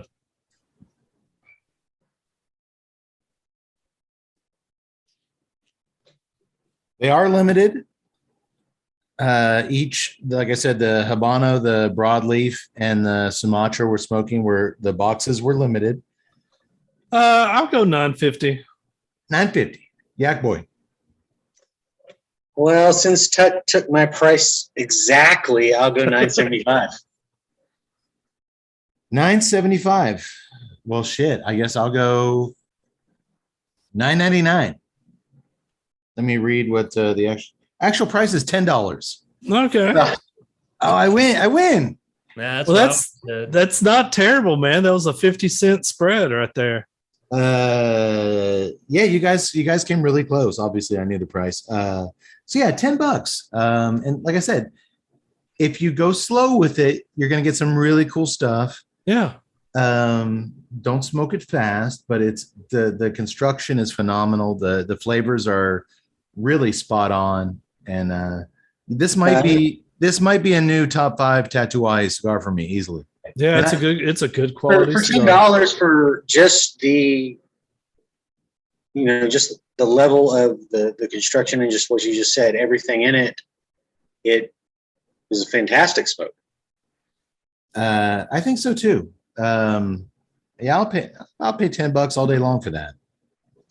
Well, I did pay $10. We paid for these bad boys. All right. Well, Charlotte wants to drive, seeing as how Russell's had 2 beers to her half pint, but he tells her, "I'm old enough to know when I've had too much to drink. I had 2 beers. I'm perfectly fine." She gives up. Besides, she says, "I didn't factor in that someone who weighs around 250 pounds could possibly drink like a 6-pack without getting drunk." 250 pounds? What? It's just like when she called him 55. Like, she tells him, "Hey, you wear it well. I'm sure there's some muscle under there." But he defensively fires back, "Hey, I weigh 174. Thank you very much." You know what? He offers to give her back one of the $100 bills if she cools it with the personal digs. But she says, "No deal. I can't make that deal." This goes back to what we were saying. I thought these first 15 minutes of them just talking to each other are good stuff. They're playful, but not flirtatious, because let's be honest, this hot 20-something isn't going to be flirting with a guy our age. And some good background information on both of them is sprinkled in the dialogue naturally without being obvious about it. Yeah. I thought things were good at this point. I really did. So Charlotte tells Rusty. I wasn't opposed to it at this point either, actually. Okay. Well, Charlotte tells Rusty to turn off the main road. And as they're driving through a quiet neighborhood looking at Christmas lights, the Porsche suddenly slams into a man in the middle of the street. The guy slides off the hood and crumples onto the pavement. Charlotte races out and reaches him first. "Fuck, he's still alive," she mutters to herself. When Russell looks down at the man, he tells her, "We got to get him to a hospital." But she informs her driver that if they do that, Rusty might be arrested for DWI. Which, he's had 2 beers, but okay. But Russell's freaking. That's borderline, and he just hit a pedestrian. Russell, that makes sense. He's freaking out. So he suggests they just put him in the car and drop him off at an ER and say they witnessed him being the victim of a hit and run. But as they're debating what to do back and forth, a nosy neighbor sticks his head out the front door to see what all the commotion is. Without missing a beat, Charlotte tells the neighbor that her boyfriend, Frank, this guy on the street, he's a super drunk. And he was being a major dick, and he jumped out of their moving car, and now they're just trying to get him back inside. Russell just stands there speechless as she's talking to this neighbor. And his expressions alone are priceless. He kind of finally half-ass waves to this guy in his doorstep. He can't believe how things have gone so bad and crazy so fast. But eventually he helps Charlotte scoop up the injured man over their shoulders and load him in the back seat. When she keeps talking to this neighbor about, yeah, he's lost his job, and the guy's like, "All right. I don't need to know that. Sorry. I'm old. You're a millennial that likes to talk. Good night." I like that. Once they're back on the road, she's looking up hospitals on her phone, but the only close one in Glendale is only ranked 2.5 stars. "It doesn't matter how many stars it has," Russell says. Fucking millennials. Like, how would we not go to a hospital because of how it was ranked on Yelp? As they drive, Russell tells her as soon as they drop the man off at the ER, he's going to drop her off, and that's that. The night is over. But Charlotte says, "No way. I paid you. You're going to finish the job. And besides, I'm the only witness to a very serious crime here, Rusty. Hitting somebody, then driving off with their body." And exasperated Russell explains, "All these steps that we've taken were your ideas." The wounded guy, as he's saying this, the wounded guy in the back seat pops up with blood pouring out of his nose and then quickly collapses again. Charlotte reaches back and feels his pulse and declares that he's dead. She smiles, completely unbothered by all this. Hey, at least we don't have to go to the hospital anymore.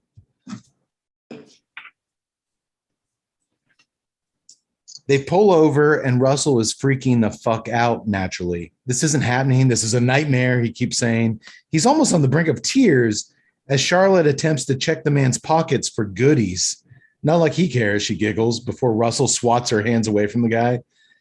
They drive off again, and Charlotte's casual attitude is really fucking with Russell's mind. How can she act like this is no big deal? He figures she must have a police record or something. That's why she wants to avoid the cops. But eventually she's had enough of Rusty's freak out. She demands that he drop her off. She reasons, you know what, Rusty? I've actually been pretty cool about everything, but it's useless. He just can't wrap his head around anything that's going on. So boom, he drops her off. She gets out of the car. And as she's walking away, he has a moment. And then he gets out and he chases after her on foot. He tells her, we're in this together, and he needs her, as she seems to be resourceful and kind of deviant. Thank you, she responds. Plus, he adds, that guy's really hard to carry by myself. I thought that was funny. So they drive to a hardware store that's a few minutes away from closing time. And if any of you guys say that this scene is not fucking hysterical, I don't know what to tell you. As yet more classical Christmas music plays, they split up in the store to get some supplies, with Charlotte acting totally relaxed and normal, and Russell acting completely suspicious. And that's a reoccurring theme in the movie, him telling her, act normal, don't act suspicious. And then he acts totally suspicious, and she's totally normal. He always ends up wigging out. When they're checking out at the cashier, he grabbed 2 shovels while she grabbed some pruning shears, a new hammer, and some hanging plants and some potting soil. The interaction between Russell and the tired cashier at the end of the night as he fumbles over his words, and the back and forth close-ups on his face and the close-ups on the cashier's suspicious eyes reacting to his nervousness. Dude, I was rolling. And I thought it was extremely well shot. This is such pure comedy at this point. And AJ Bowen sells it. He's telling them, oh yeah, those purple plants will look great with that purple stuff at your mom's house hanging on the wall. She does her best to keep up, like, oh, the dream catchers. No, not the dream catchers.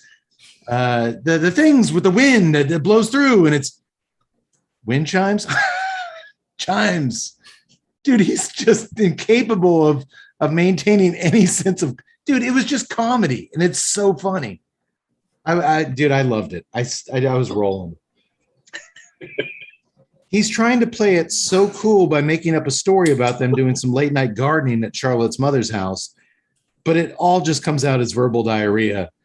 And this, again, I will say, is one of the main reasons you cast AJ Bowen in your movie, because not a lot of actors could have pulled off this kind of in the middle of this kind of tense moment, this pure comedy bit.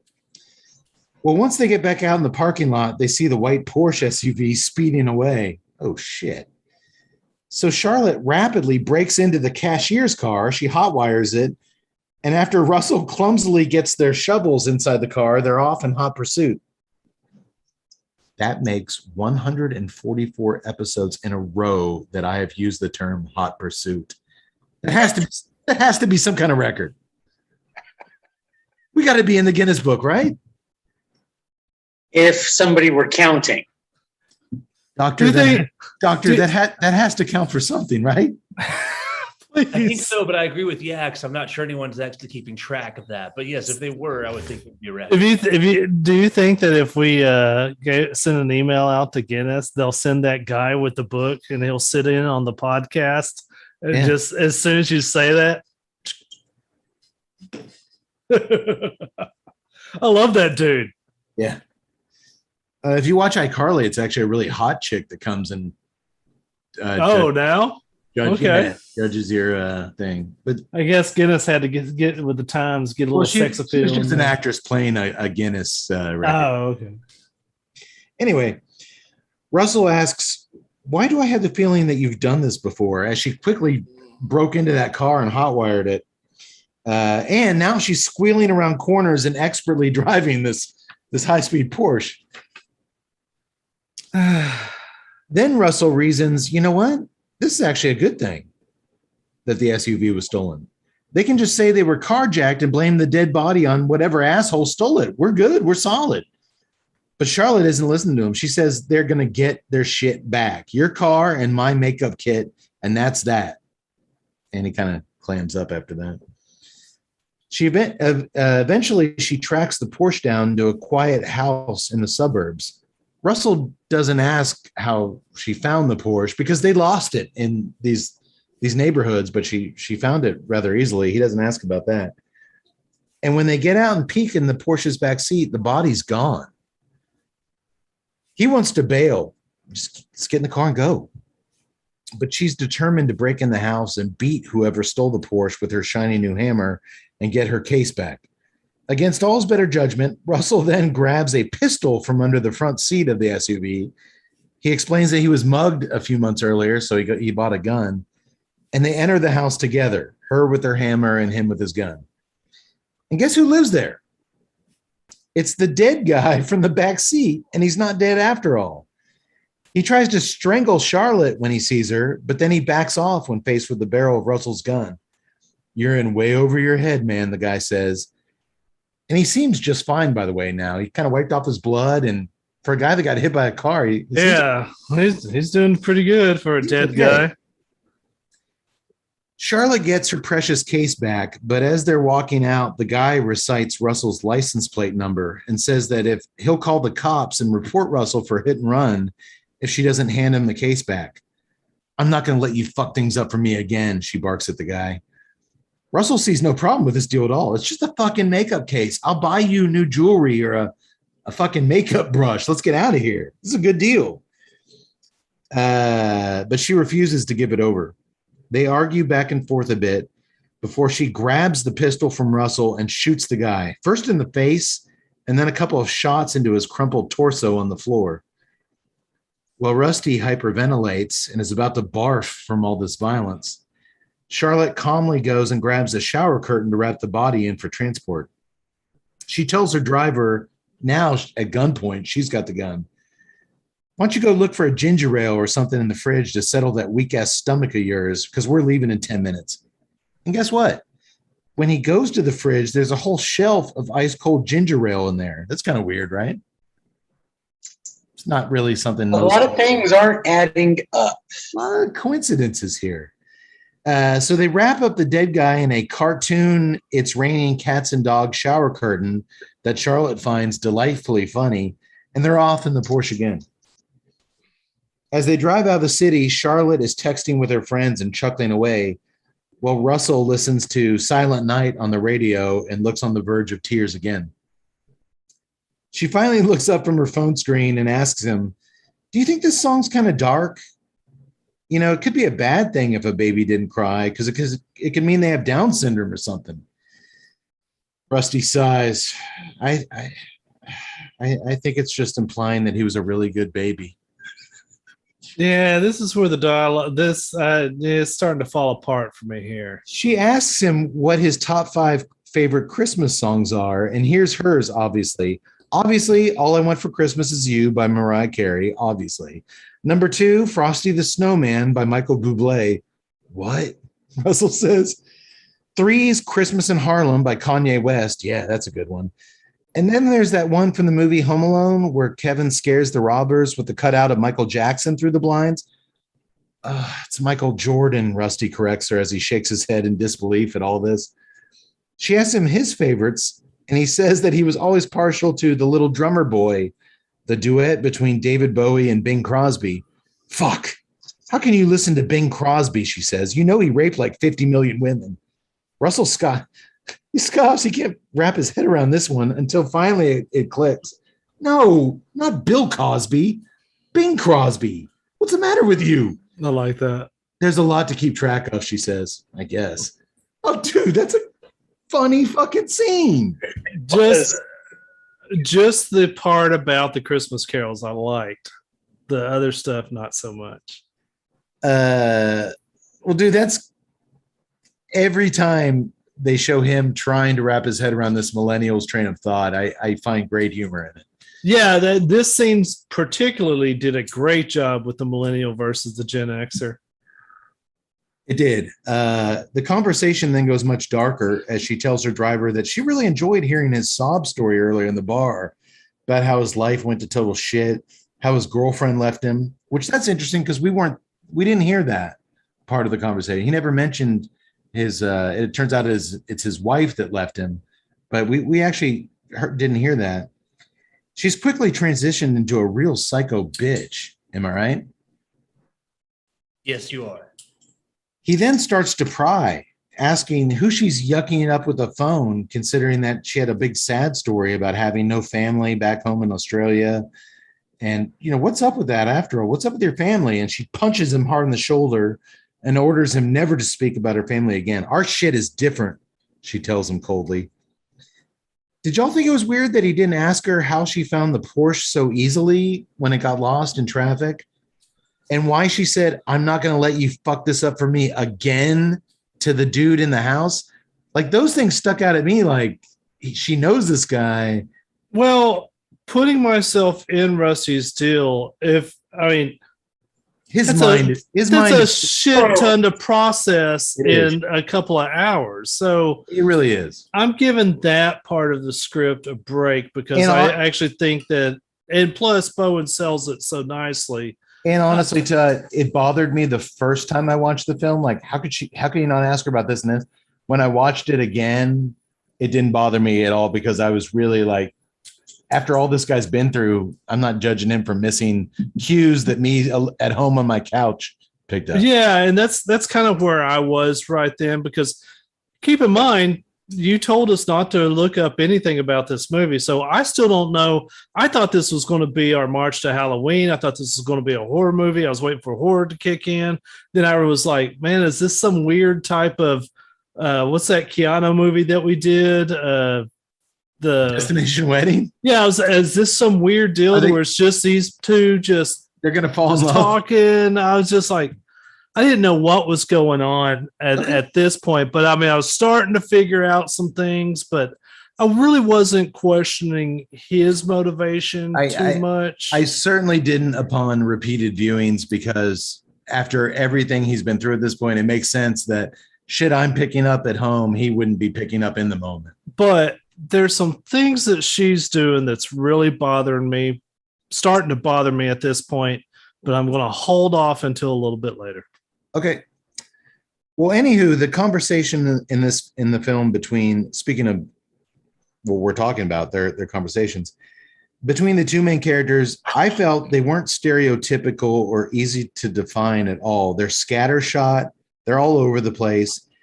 And I thought they were mostly believable and natural, given Charlotte's manic personality and the extremes of the situations these two keep finding themselves in. I never felt like the conversations didn't fit the moment, given if you accept that she's a chatterbox millennial who's clearly operating on a different plane, and he's a somewhat normal dude our age. I thought it kept things going nicely. I really, at this point, I thought I was all in. I still say well performed by both of them. Everything that happens after they hit the guy, I just have a hard time swallowing. Like that, I get that he's plunged into this absurd, bizarre situation. Mm-hmm. I do think, now that you've mentioned it, this is a film that definitely needs a repeat viewing. Now that after you've watched the movie and you understand what has happened after it's over, yeah. I think that going back and watching it again is really going to help. It kind of reminded me of my favorite Scorsese movie, After Hours, where Griffin Dunn kind of finds himself in this kind of endless downward spiral of situations that he could have stopped at any point, but he doesn't. So they just get worse and worse, and they get more and more absurd and more surreal. And it takes a really fucking great actor to temper that and make it believable, which Bowen does. But to me, her character, again, it just reminded me so much. Remember those back in the day when we could hang out at the pub and smoke stogies together and drink? Remember those good old days? I do remember it. So many, both male and female millennials would find their way to us. And this chick reminded me so much of them and just their stream of conscious, non-stop talking. And me looking over at Tut and giving him and they don't even know. I do it right in front of them and they didn't even notice because they're too busy talking themselves. And, it's just such a weird thing. So I think, and this is what I'll say about that. And you guys can tell me I'm being lofty and pretentious and reading way too much in this movie, but this is what I'm taking from it. If you remove the murder out of the whole scenario at this point, I think the film is actually a pretty accurate character study on how guys our age communicate, often highly unsuccessfully, with millennials in general. We're Generation X, who's always just wanted to be left the fuck alone. And they're millennials who just want their voice to be constantly heard about everything in their minds all the fucking time. And those things just naturally clash. And I thought that's, at this point, I was just, and I did get that more on the second and third viewing, that this is a really good kind of deep dive into how Generation X communicates with millennials. And I appreciate it a lot for that. And that's fine. But as you said, if you remove the murder from it, there has Which you been can't. a murder. You can't. That's in the narrative. They hit the guy and put him in the car. So yeah, that's fine. Oh, and then she point blank shot him in the face. If they hadn't had that, then okay. But Tut, they had that. Tut, your wife watches a lot of true crime murder stuff on TV. The world is full of stories about good men, decent men who have their whole lives done the right thing, who in the midst of murder and chaos make bad choices and go along with shit. I'm not faulting Rusty at all. I'm not even faulting the actress, but I do have some problems with the character, but not yet.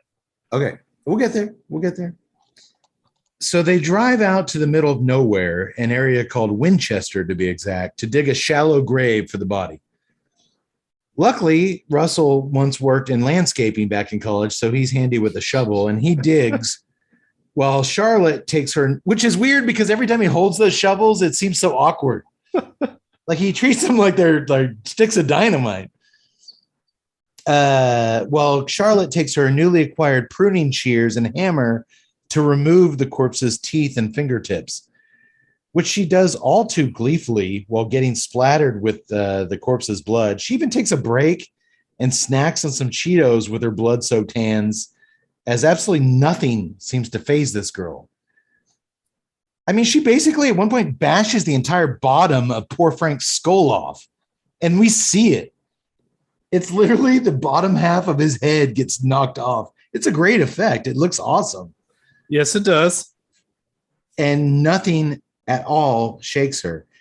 He asks about how she knows his name because she says something to the corpse like, poor, stupid Frank. And she dismisses it simply as the phony boyfriend name that she gave the nosy neighbor. Remember back in the street when she said her boyfriend Frank? It's just a name I made up when we were trying to get the body off the street, so Russell lets it go. After burying the body, Russell starts a small campfire nearby where they burn the bloody shower curtain to get rid of all the evidence. Charlotte's craving a cigarette right now, or even better, a French toast flavored vape. Ugh. And this gets her talking about all the different breakfast foods she could and lattes that she could totally go for right now. Yeah, this is where it's falling apart.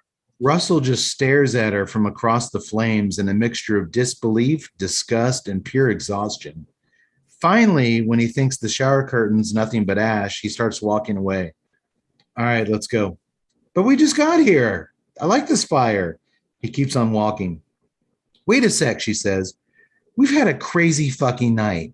We should be good by now, you and me. It's like that football team whose plane crash landed in the mountains and they ate their coach or something. Like that shit makes us tight. Finally, he stops walking and looks at her. Sweet motherfucking Jesus, please stop talking. You know, boys, what I'll never stop talking about? What's that? You guessed it, Tut. Drew Estate cigars. All right. I love those things. All right. Sweet motherfucking Jesus. I love those cigars. I love them. And one of their tastiest offerings is the Herrera Esteli Miami, crafted by Level 9 Cuban rollers at the famed El Titan de Bronze on Cali Ocho. The Herrera Esteli Miami line is expertly rolled with a lavish There you go. Ecuadorian Habano Oscuro wrapper over a rich Ecuadorian Sumatran binder with select fillers from the Dominican Republic and Nicaragua. This new look of Herrera Esteli Miami features rich black and gold packaging and is available in 5 sizes. I smoked the cigar many times. We featured it here earlier in the year. I think we gave it a 91, which we don't give out 91s every day. It's truly one of Willie Herrera's masterpieces. If you love cedar and spice, and everything nice. And everything nice. Good luck finding a cigar better than this out there. So jump in your car or jump online right now and get your hands on some. What are you waiting for? Do it right now. We'll wait. I'll listen to a millennial talk about the Herrera Esteli Miami all night long. And while we're talking about really cool stuff, once again, I'd like to take a hot minute to tell y'all about something very cool, Cigar World. Cigar World is an online site for cigar smokers. There you can get cigar news, reviews, and a whole lot more.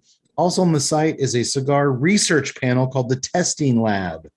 You can sign up to give your input on new cigars by taking surveys and testing cigars. Check it out at cigarworld.com/testing lab.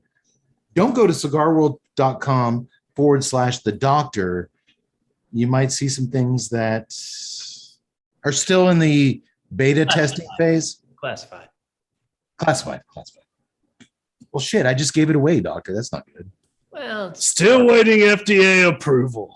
Still awaiting FDA approval. and other approvals. And some basic morality approvals. But Societal approvals. Morally conflicting. the Pope's a busy guy. We stopped asking him. There's other governing bodies. When they get back into the Porsche, Frank pulls his gun on Charlotte. I'm not sure how he got possession of it. She had it last time, but that's okay. I'm going to get more into that later about how anything that doesn't make sense in this certain type of film kind of you can justify by something, but we're getting ahead of ourselves. He asked her how to explain the driver's license he found in the dead guy's wallet, which clearly has his name listed as Francis, a.k.a. Frank. Frank. Did you plan this whole thing? How'd you know his name? He just looked like a Frank. Stop bullshitting, Russell orders. And for once, she can't talk her way out of this one. By the way, you mentioned my film Underbelly earlier, Tut. A crucial moment in the final third of Underbelly is when one of the villains calls our protagonist Henry by his name. And there's no way he could possibly know his name was Henry. How did you know my name was Henry? You look like a Henry. Just saying. Fritz, of course, played by one and only Fritz Beer, our musical fifth member of the show. And I believe in that same scene, Doctor, after they say that, you deliver a very stern shh. I might have. Yeah, that's Just saying. Maybe somebody saw my film. it's possible. Hey, the little naked baby from the Nirvana album suing. Maybe I could sue. Don't, man. That's bad vibes. Of course, I'm not going to sue. Well, now hold on. Is there anything in it for me? Just ask her for produce your next script. No, I'd just be like, because, dude, I tried like hell to get AJ Bowen on the show tonight. He has no social media, no Twitter, no Facebook, no Instagram. Rare. So I actually reached out to the distribution company, Dark Sky, that releases film. I was like, can we any way you can hook up? Because they're trying to promote the film. Yeah. I was like, excuse me. I was like, is there any way to get AJ Bowen on the film? I think he'll want to be here since I'm going to drool all over his career and his performance. Of course, they didn't get back to me. So, yeah, I'll be happy. You know what? I won't sue you. Just let us get AJ on here at some point. Didn't he used to be on social media? Didn't you actually reach out and he responded to you once some years ago? It's so funny you say that, Doctor, because I was drinking a lot of Steel Reserves at the time. Right. I thought that happened, but I wasn't sure. You saying that makes me think it actually did. I reached out to him on Twitter. This would be 10 years ago when I first got on Twitter. I haven't been on Twitter for years, but I remember writing a part in a script for him and reaching out to him and him responding. Like, he seemed like a really centered, cool. We actually went back and forth, but then when I was thinking about going to this, like, so many beers, like, did that actually happen? Doctor, but you were on Steel Reserve and you drove him off of social media. I just recall that it was after you watched A Horrible Way to Die, and on some form of social media, I don't remember which one. I'm not on any of them, obviously, but I thought that you had like just saw that he was on something. Yeah, complimented him on his performance. I don't remember you having a part written for him or anything like that. No, I think I said I wanted to write something for him. I was so taken from that performance. I think I said I wanted to write, and I remember him being really cool and responsive. But I honestly didn't have confidence that actually. It's been so long. I got 2 kids since then. A lot of malt liquor. I'm glad you said that, Doctor, because I thought that was a thing that happened, and you just now that you said it, I'm sure it happened. I just remember you said you reached out to him about that movie and complimented on his performance, and that he wrote something back and was very grateful and said he was touched by it or something like that. I just remember that. That's kind of how I remember it too. So okay. I also would have been drinking a lot of Steel Reserve at that time, so it's possible. Again, is it possible that we both drink so much malt liquor that we both imagine that happening separately? I think that's actually possible.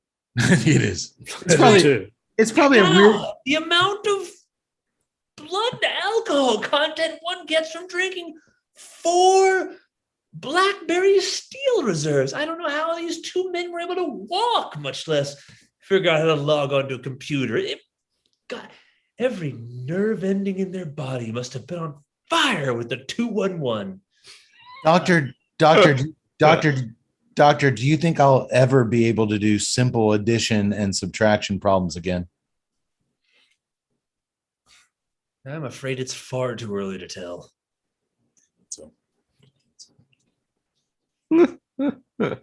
Well, Russell demands to know what's in the suitcase, but Charlotte tells him you wouldn't understand.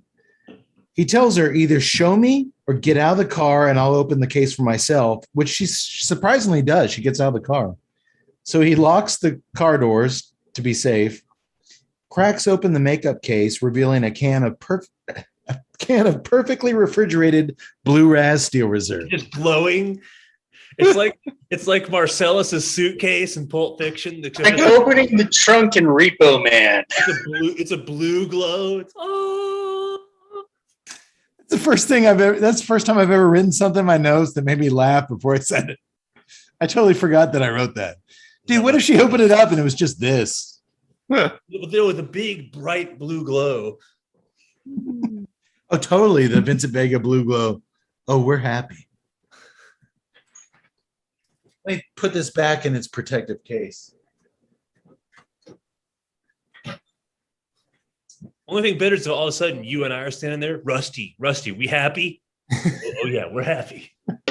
No. Inside the case is a digital wristwatch, like an old school calculator watch, and a fancy set of keys.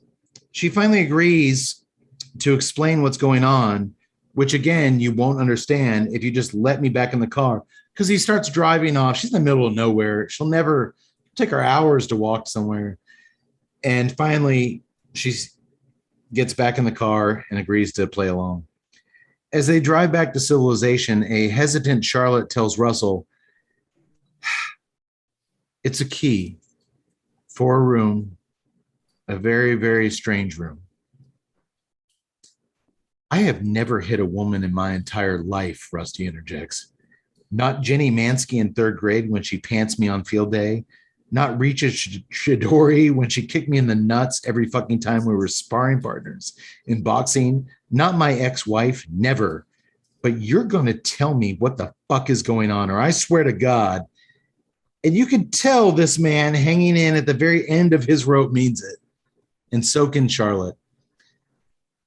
It unlocks a room that has a machine in it. And it can, like rewind. Are you talking about like a video store? We've been chasing down the key to a goddamn Blockbuster this whole time. I love that. Actually, that was great. This is so fucking funny. Yeah, these two crumb bums didn't think it was funny. Like I said, man, well, this is where what you've been talking about with the whole the Gen Z. I hear you, Mitzi. I liked the Blockbuster reference. I felt this now. He's breaking down. Well, it really works for me if you have no clue what she's talking about. If you haven't watched the trailers and you haven't read anything, you're as clueless as he is. Which I am. Yeah, no, I was. Okay. I followed your advice. I didn't watch anything. I hate trailers. I don't watch any trailers. I never read reviews when I go into a movie because something like this is so precious. If they want to spoil it for me in a trailer, I hate them for it. I love getting what we're about to see firsthand. Charlotte has never been this serious and composed the entire film when she says what she says next. You can go back earlier in the night, like rewind. Russell immediately pulls the Porsche over the side of the road. He can't believe the words that are about to come out of his mouth. So you're telling me that you currently possess a key that opens a room that houses a machine that lets you go back in time. Yes, she says. Wow, you're straight up Looney Tunes, Rusty laughs. But when she doesn't back down from her story, he starts driving forward again. She asks nervously where they're going. Hey, you got a time machine. I want to see it. I begged you guys, and it sounds like you all played along not to watch the trailers or read anything. Did you ever see fucking time travel being dropped into this story at this point? Of course not. Never in a million years. No, but in retrospect, yes. I even cropped out when I send you guys the Amazon Prime picture of what it is. I actually cropped out the genre because it said science fiction, and I didn't want to put a little seed in your head. I wanted this as we progress. We can. I'll go back. I mean, we'll talk about the beginning of the film again, and all the little things that. Unfortunately, I think this is where I have to unload on the script and the way she was directed for her character, because now knowing, because I didn't as soon as they mentioned the time deal, I'm not saying it snapped into crystal clear focus, but I believed it. It was a time machine. Now we are in a time machine story. Okay, here's the thing that I don't like. And it's probably me. I don't like characters that are too cool for school. I don't like characters that, regardless of the circumstance, they're on top of it. They become flat. There's nothing that shakes them. They've got it all handled.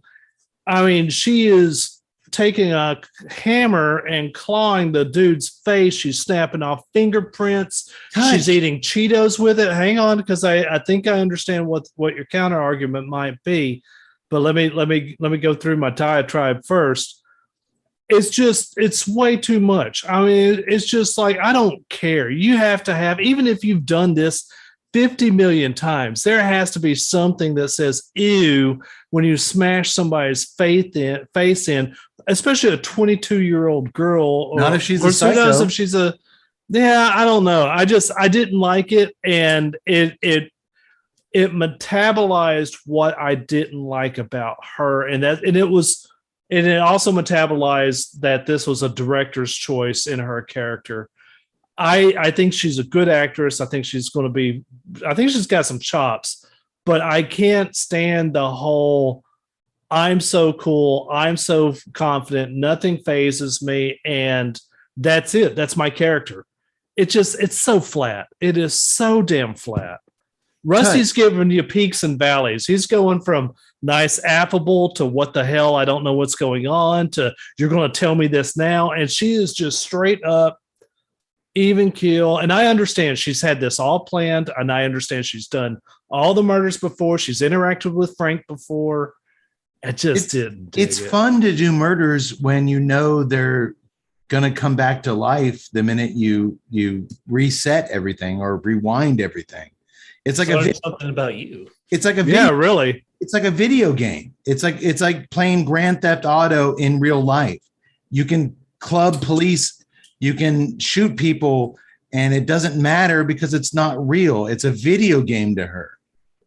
Yeah. And if you watch enough like videos from like street fighting videos and stuff, you'll see that these young kids, not all of them obviously, but some, they have this kind of just disregard towards violence and decency. I totally bought it, hook, line, and sinker. Like I said, maybe it's just me, and maybe it's just my dislike of that type of personality. And I'm cool with that, but who does like that type of personality? I see it all the time though. I see these, I'm going to have this powerful character and I'm going to make it so powerful and so in control that I'm just like, your character's flat and stale now. There's nothing, I don't dig your character anymore. Well, I mean, when she's being so cool at the campfire and everything, I'm just like, but Tut, why would you dig her at that point? She's clearly the bad guy. You're not supposed to dig the bad guy. But in a lot of films, you do dig the bad guy because they give you something else. There's a human side to them, and she lacked any sort of human side to her. But at no point watching American Psycho are you like, you know what? I like this. I really dig this side of Patrick Bateman. He's a fucking homicidal flatline maniac who you shouldn't empathize with or be like, I wish he was a little more softer around the edges. She's a psycho. Actually, if you read the book, you do sympathize with No, doctor, I left out the book. I'm talking about the movie. I just think that even with psychos, there's always that little glimpse of something of the quiet neighbor next door that you would never think that would do this. And with her, there was no quiet neighbor next door. No, she's a party girl who found the ultimate party trick and has exploited it like crazy, which we're about to learn more about. And that's her character.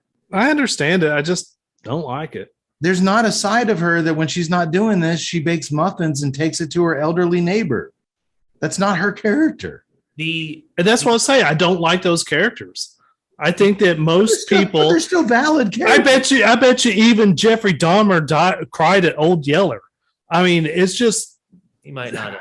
Probably not. He used to kill dogs. I think he ate Old Yeller. He might have eaten Old Yeller. Okay, maybe a bad reference, but I hope you understand what I'm trying to say. There's always a little bit of human emotion. There's a roundness to even the most cruel people. Her softness when she lightens up on Russell and when she kind of gives him a little bit of back and forth and a little bit of charm early on, that's her softness. Yeah, I don't see that. You saw it earlier because you liked her earlier. I feel like that's because she was actually showing it then. Yes, there's no reason to show it now. She's exposed. You don't need to keep up the facade once you're exposed. That's just it. I mean, it's just a facade. That means your character is as flat as I was saying. And guess what? Hans Gruber was charming as hell in the first half of Die Hard till he started shooting people in the fucking head. And then he went hardcore terrorist. Yeah, but even Hans Gruber had conflict. Hans Gruber had a situation that he didn't know exactly what was going on. He didn't have the answer for everything. He didn't know exactly what to do. He didn't know to go down the hall and shoot guy in the face. Yeah. He didn't know to turn around and go to the bathroom, pee, and then shoot that dude in the face. Because that was his first time doing this. She's done this 36 times. I'm right. You're wrong. No, and I mean, sure, that's fine. You're right. You're absolutely right. You don't need to deal in absolutes, but just in this case. No, all the time. You are good. I feel like the time travel introduction does explain the behavior of her character. When we get to that element, that explains how she can be so cool, calm, and collected for me throughout their endeavor. That does explain the way that her character behaves. For me, while watching the movie, and I think the discussion's been interesting enough to make me want to watch it again. But for me, I give no fault at all to the performances. Everything that happens after they leave the bar and hit Frank, up to the point of the introduction of the time travel, all that stuff, Kay, that you liked. Their performances are great, both of them. I'm really like not caring at all about the movie from when they hit Frank and have that scene in front of the neighbor, that guy that comes out, all that stuff, all the millennial versus Gen X, all that's all valid. Performances are great. I just never cared for any of it up until the introduction of the time travel element. I just had a hard time coping with any of it. Okay. Did you like the introduction of the time travel element? We're like, oh, I'm back in this. Yes, that brought me back in it. That whole everything from then on brought me back in. That to me, that explains what she's doing, and everything that Rusty does at that point becomes more believable to me. That whole middle third, might even be half of the movie from when they Frank up to that point. I don't. Care. That interests me a lot, Doctor. That you lost it and then picked it back up by the inclusion of this bombshell plot point of time travel. Okay, that makes me feel good. Tut and I can disagree. That's great. I think the shows are better when we do disagree. The fact that I thought this as just a super self-obsessed 23-year-old chick who's basically playing Grand Theft Auto, but not in a video game, but just jumping back in time and shooting people and doing crazy shit without any kind of repercussions or because she knows she can erase it all. I thought that was really interesting. And I got how after doing it so many times, she would get numb to it and her and her friends would just get, it's a game to them, but let's keep trucking. Let's keep trucking. As they drive, Russell, tongue firmly in cheek, asks her questions, and Charlotte explains some of the rules of time travel, such as you can only go back as far as the day you were born. When he asks her if going back in time, affects anything, she rolls her eyes. You're not going to come back with low testosterone if that's what you mean. What? He gets all defensive at yet another slam on his age. No, God, geez. I mean, like reality. Aren't you supposed to be careful not to change anything? And then she points out that, hey, what's the point of going back if you're not changing stuff? That's a millennial's perfect answer. That's not our answer, Tut. That's a millennial's answer. It's a millennial's perfect answer, yes, but it's a sci-fi writer's biggest mistake when you can't figure out how to handle time travel. No, it's a guy our age who's watched a million time travel movies and it's like, what about the butterfly effect? If I step on a bug, well, we always change anything. The butterfly effect is always referenced with usually something large, not something small. Yeah, everyone always goes, if you could go back in time and kill Hitler, well, that might change something on a large scale. But you know what? If you went back in time and, stopped yourself from buying that last can of Steel Reserve, was that going to change anything? That changed a lot, Yaks. There were, oh God. Do you think me chugging that boot of Steel Reserve tonight is going to change something in the fabric of reality? No, I'm pretty sure that's the way reality meant to happen. I'm not sure whether I'm thinking that there's like a whole thing where everyone's just like, yeah, please drink all of it. All of it. Get rid of it. There were nights where not having that last can of Steel Reserve would have changed a lot of things. Right now, what I was referencing in as you talk about this with that, in the beginning of the film, he asks her about her age and she's like, what year is it? No, well, So now apparently- we go back, and that's a great point, Yak Boy. Now we go back and look earlier in the film when he's like, "How old are you?" And very seriously, she asks him, "What year is it?" And he thinks she's joking around, but no, she's been jumping back and forth so much. Which I do appreciate the fact that this director didn't do the montage of all the hints throughout the movie, because a lot of times you see that to where it's like once the big reveal happens, you'll see like this little montage of all the hints leading up to it. Yeah, no, and I'm glad they didn't do that. But I'm getting the feeling, unlike Tut, did appreciate her generation's answer to, if you keep doing this, is it going to affect change? And she's like, that's the whole point. What do I give a shit? I'm having fun. I didn't object to that answer at all. Oh, okay. I thought you gave me a squirrely eye. No, I just objected to the whole deal of, all right, now that you've introduced time travel, there's a big elephant that you need to address. Who you calling psycho? Who you calling a psycho? I didn't say anything to you, doctor. He asks some more big theme questions, but she doesn't really have any answers, as she simply jumps back in time a little bit to have fun, play her little games, and that's as far as she's thought it out. And I thought that tracked with her character and her age. Charlotte tells Rusty to take an exit off the freeway, and as he does, they're pulled over by a patrol car off Laurel Canyon Boulevard. She tells him book it to the nearby house where we can leap in the time machine and I can jump us back before all this happened. But this makes sense, as he still doesn't believe any of this crazy shit that she's saying. He just pulls over. That's not an option for him at this time. The police officer knocks on the window and informs Russell that his driver's side taillight is out, which is weird because when he pulled him over, that back taillight isn't out. And it wasn't out later in the movie. It's never out. But here's my thing. Originally, I would say that's a goof. I think that's part of the actual plot that they cut. Here, Tut. Any other movie, I'd be like, oh, he said your left taillight's out, but when you pulled in there, it wasn't out. Any other movie, I'd be like, well, they fucked up because I saw it. It was a goof. But with time travel movies, I always hesitate. Was that a goof, or were they trying to tell me something? Did they come back and fix the taillight in another reality?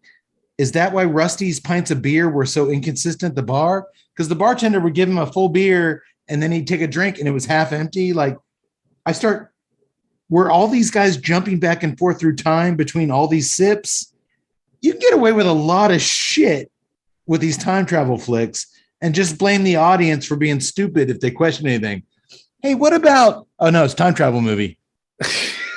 That's lazy. To me, that's lazy. Consistency. Time travel. Time travel. That's so lazy. But what about no. Time travel. They could have gone back. They went back. That was another reality where they did something different. I hope they didn't. I hope that's not their intent here, because that is super lazy. His beers, every time he took a sip, it was like this full, then this full, then this full. And I couldn't help but notice it as I'm watching it. Even my wife watched it with me and she noticed it. But then at the end, I'm like, oh, was he jumping back and forth there? And those were different beers and a different time reality. Dude, you can't question shit. Once they drop the time travel thing, it's like carte blanche to be like, hey, you're the dummy. Yeah, if you can't figure it out, I mean, read a book. Right. So anyway, Russell, once again, let me do the talking with the cop. Like he did in the hardware store. Cooks up another awkward, completely unbelievable and unnecessary story for the police officer, which comes across as total bullshit. Can I get your license and registration? Yeah, I'm actually taking her. She was in an abusive relationship, and I'm getting her to safety. Oh, did she get a restraining order? Oh, yeah, babe, you should totally look into that. Fuck off, she says. He always has to go like to this crazy place. So while the officer goes back to his car to run Russell's license, Charlotte, she keeps telling Russell, just go. Just go. We can get to the house. We can jump back in time. None of this will matter, but he doesn't listen to her. So she grabs her new hammer and walks straight to the patrol car where she sinks it in the cop's skull. She then reaches in and takes his service revolver and shoots him twice in the head. Russell runs out to confront her. She tells him to relax. I can fix all this. But he grabs her and they start wrestling a bit before she knees him in the balls, which causes him to immediately fall in line and do what she says and start driving again.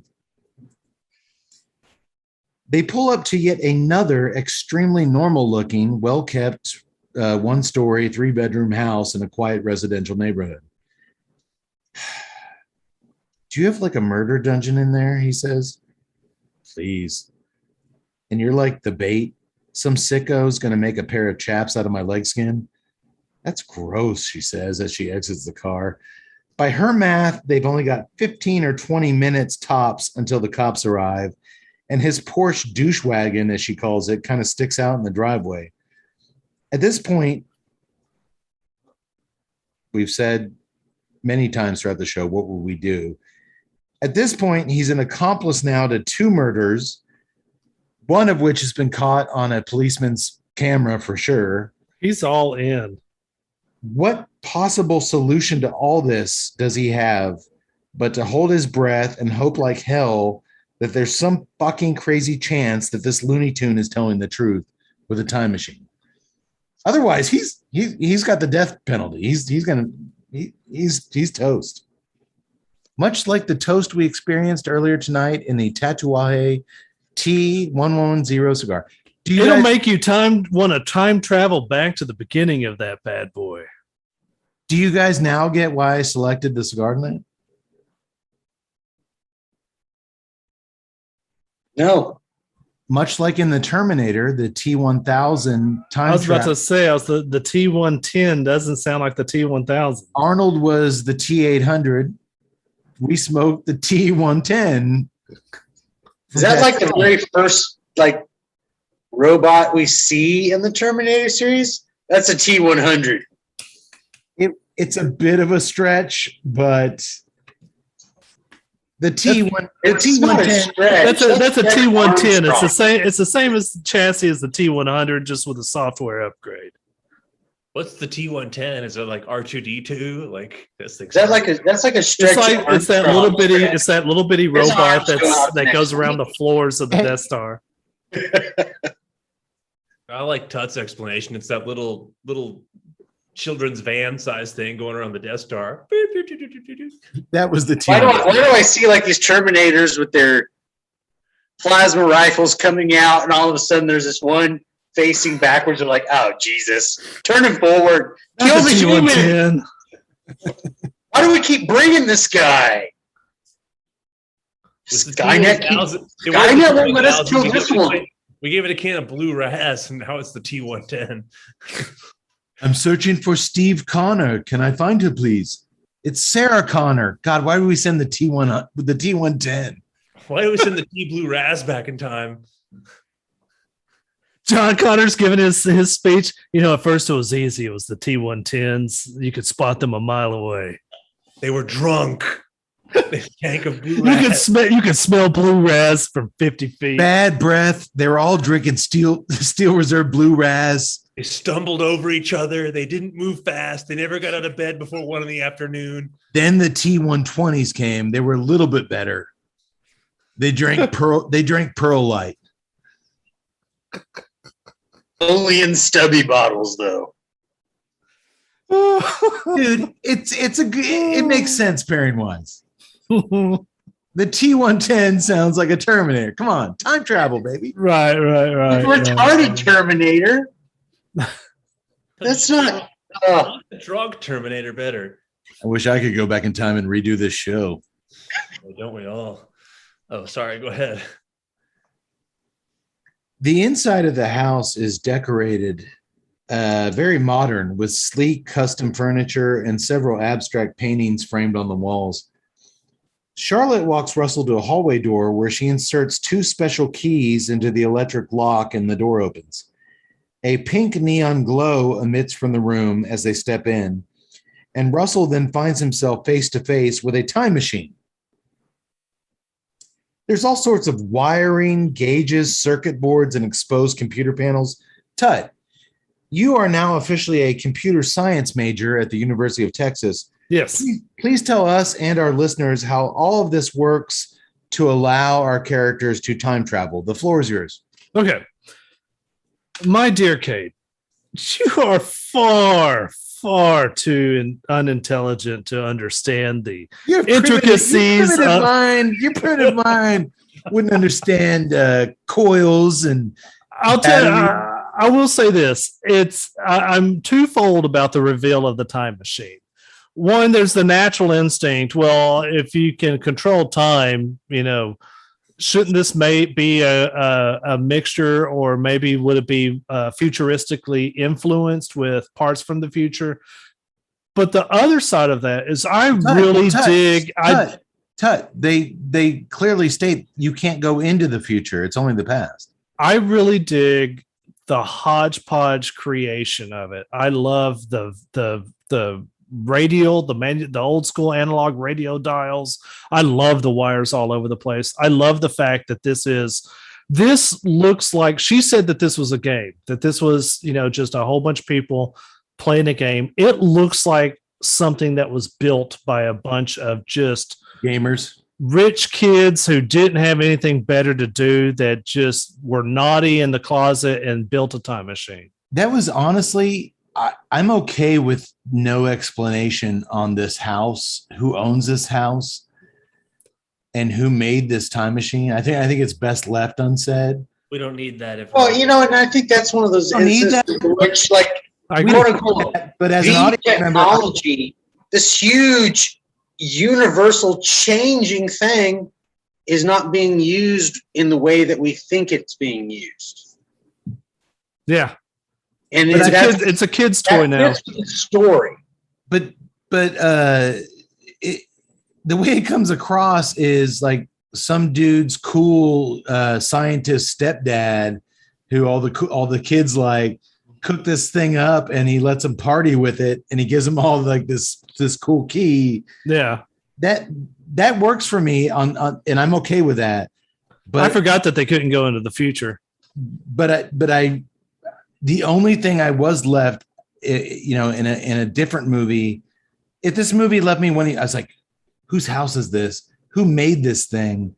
How did it get in the hands of these party kids?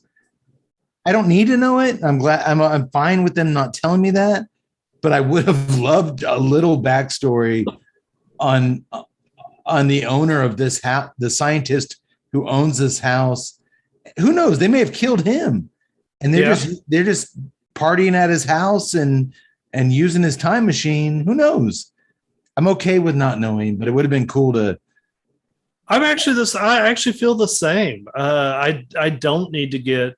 I don't need to know that backstory, but I would like to know the backstory. I think that's a cool thing to explore in future things. I don't know if they were trying to set up for any type of future, franchise or whatever. I don't think so, but Ted, I'm with you. I would love to know that, but I think that's a good movie when I would, to go back to my film Underbelly, which is available on YouTube right now, which we've already established this film sampled quite a few things from. The ending is very oblique and esoteric and open-ended of my movie. I would, as an audience member, I would love some answers. Yeah. I hope as a filmmaker, they're okay that I don't give it to them, but I would totally love some answers on what's going on here. But the fact that the movie works without giving you those answers, that's a check in the pro column. That's a good mark of a good movie, that you're okay with it, that you don't get it. Yeah. Charlotte immediately plugs a cable from the time machine into her special calculator wristwatch. Her Pip-Boy 5000 from the Fallout game. You know that one? It looked like it was something that Pip-Boy. Well, she types in a year, month, date, and time on the watch's tiny keypad, hits enter, and all the contraptions in the room start humming and buzzing loudly. The camera jumps in close on both their faces as neon pink and blue lights flash across their eyes, zeroing in on their pupils as brief visions Tiny fragments of the last few hours flash through their memories.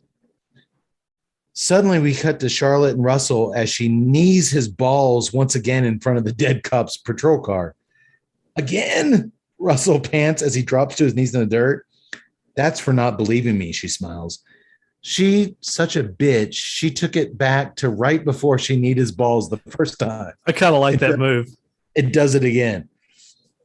He stumbles to his feet. His mind is literally melting, trying to figure out how this is all happening, how this time travel thing actually works. Fuck if I know, she says. Let's go. As they drive back to the time travel house, Russell asks, why couldn't they just jump back before she shot the cop? And she says, nah, it was funnier to crush your nuts again. Yeah, Charlotte, if this is what you do, just jump around causing shit and having fun, she says, yeah, most of the time that's what we do. But other times, you know what? I went to Vegas. I won 800 grand on blackjack. That explains the money she's sliding across the table. She also says that one time a bunch of her friends went back in time and poked a hole in every single condom in a CVS pharmacy in Tarzana. He asks, why? God, why did you never think to go back and stop 9/11? And she counters back with this. If you, Rusty, had one chance to go back and change something, is it 9/11? Is that what you would choose?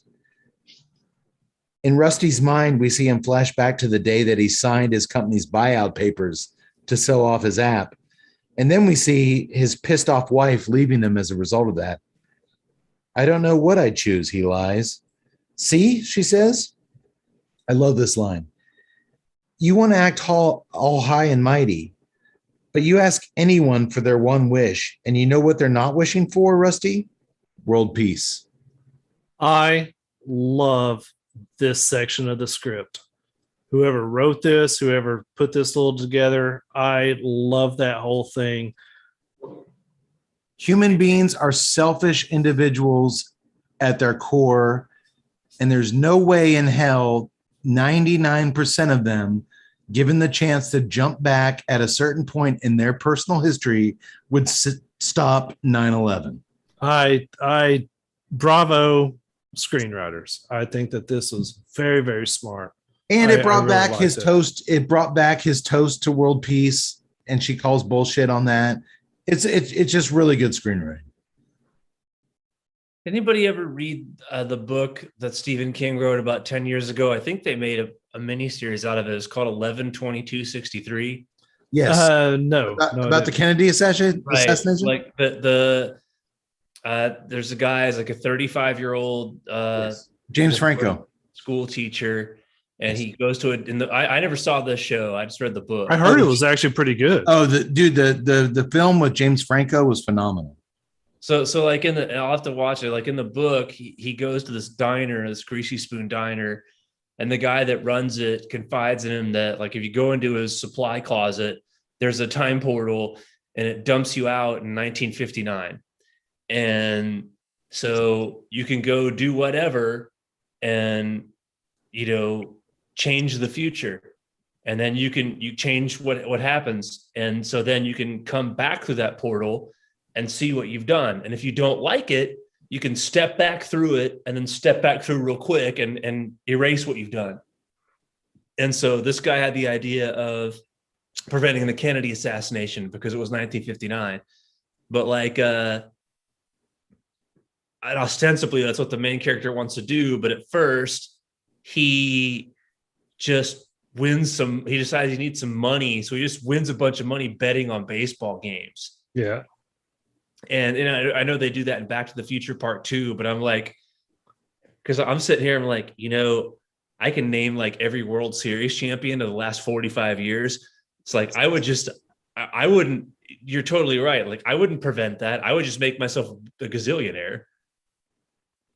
But like this guy does, he places some bets, but eventually he's going to try and prevent the Kennedy assassination. Well, in the film, he kind of immediately decides that's what he's going to do. They kind of skip the selfish. If I remember correctly, they skip the selfish phase, and he just becomes ingratiated with Lee Harvey Oswald, and it's a really good. I'll give it a shout out on Hulu. It's a really good. I don't know if it's a good adaptation because I never read the book, but it's a really good miniseries. Okay. But yeah, I think her point here is exactly poignant. If you had one shot to go back in your life, ain't nobody going to take one for the team and stop 9/11. You're going to go back to when it benefits you the most, whether it's financially, whether it's personally. So don't give me your high horse, Rusty. I thought that was a really good moment from her. So they arrive back at the time travel house. But when Russell starts walking down the hallway, Charlotte asks him, where do you think you're going? He explains, obviously, we're going to jump back in time before you killed the cop, before we both killed Frank. But she says no to all that. She explains that it's been a fun ride, but it's over for you, Rusty. You're welcome to stay here in the house, but the cops should be here in any minute now, so I wouldn't advise it. What? You're pinning all this on me? You did say I was deviant, she said. And this is where, as a not such a smart guy after drinking so much Steel Reserve, I didn't really get. Why does a time master need a scapegoat? Well, I didn't get why if she's going to jump back, why that would exonerate him. Because obviously if she jumps back, he didn't do any of that. I didn't get this. You're pinning me with it just. And now I get this way with every time machine movie. This is where the can of worms open this conversation. That's what I was trying to say. It's what I was trying to say. If you do not solve this part of it, what happens to the timeline that you create? You're just begging for this type of confusion. This conversation can go on till 4 a.m. and I'm gonna bail before that happens. This conversation has gone on to 4 a.m. This is exactly the question I have. It's October. Hey, here's how I, as the host of the show, move past it. This little phrase. For whatever reason. Let's go with that. Well, Rusty isn't taking any of this bullshit lying down, so he starts fighting Charlotte for the wristwatch and keys. It's a very realistic fight in the sense that Russell hasn't exactly been portrayed as anything close to aggressive or a man's man by any means. So they just kind of wrestle with each other, kicking one another over and over again in this living room. And I like the way that they went with that, with one exception. Choreography was great. Eventually, he falls down on top of her on the couch, delivers some well-placed elbows to the rib cage, and is able to get away for just a few seconds to where he can open the door, grab the keys, open the door to the time machine room, and close her out on the other side. What don't you like about that, Ted? Well, it's just a small gripe compared to some of the other gripes that I had. But earlier in the movie, you see her take away his gun with expert. Oh, dude, it's like John Wick. It's like John Wick. It's like fucking John Wick. And now all of a sudden she doesn't know how to fight or protect herself. That was a little bit weird. But like I said, it was a small. But maybe they jumped back in time since then, and she lost those skills. Could be. I don't know. You lose skills jumping back. It's a time accumulating. It's a time travel movie. You can't question shit. You would think that you would keep accumulating skills like Bill Murray knew how to play the piano expertly at the time by the end of Groundhog Day. I'm assuming in the physics of this time machine, it is the universal. If you knew what you knew now, but back then. Yeah. So in other words, this time machine, in this instance, she sent them back to when she kicked him in the nuts. So we see this time travel, which is only a couple of hours. But if she's been doing this for years or however long it's been.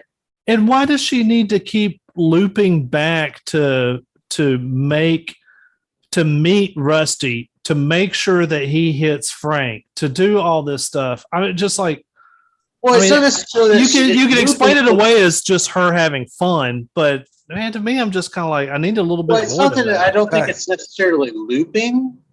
I think they're the people who know about the machine. Once they find out about it, it runs in a small circle because it becomes very vicious. I'm going to kill the person who has the key so that only I have the key. Yeah. I think that's part. I think that's part of the game. Yeah, I agree. But so then are there alternate timelines? Yes. There's nothing but alternate timelines. Every single time it changes. We don't know because they were too lazy to divulge that or to address it. Well, I think we only asked the question because here's the assumption. Is there only one key? We don't know that, but I think it's understood that she says there's a whole group of these kids. Yeah. Yeah. So, they keep jumping back. They keep fucking with the timeline. They keep doing stuff. I think we're just supposed, as a watcher of a time travel movie at this point, to roll with it. And that's every time travel movie. But in this instance, it's very limited because they don't talk about the time machine moving. It's in this house. It's in this room. So these people can only go so far before they have to go back to Los Angeles. Which also makes sense why you have a bunch of analog stuff on that time machine. It was built way in the past. Right. My favorite time travel movie of all time. Time Bandits? No. Oh. Is an independent film called Primer. And I'd be curious for Tut, as a computer science major now and as an avid sci-fi guy. Yeah. To watch Primer, because while it's my favorite time travel movie, it is also my most confusing, baffling. I can't follow anything in this movie whatsoever. These guys these startup guys that have day office computer jobs build a time travel device in their garage by accident. And they slowly start going back in time in little chunks to buy stocks and kind of try to do it smartly in little bits. And then it quickly gets out of control. But dude, it is the most confusing goddamn movie I've ever seen in my life.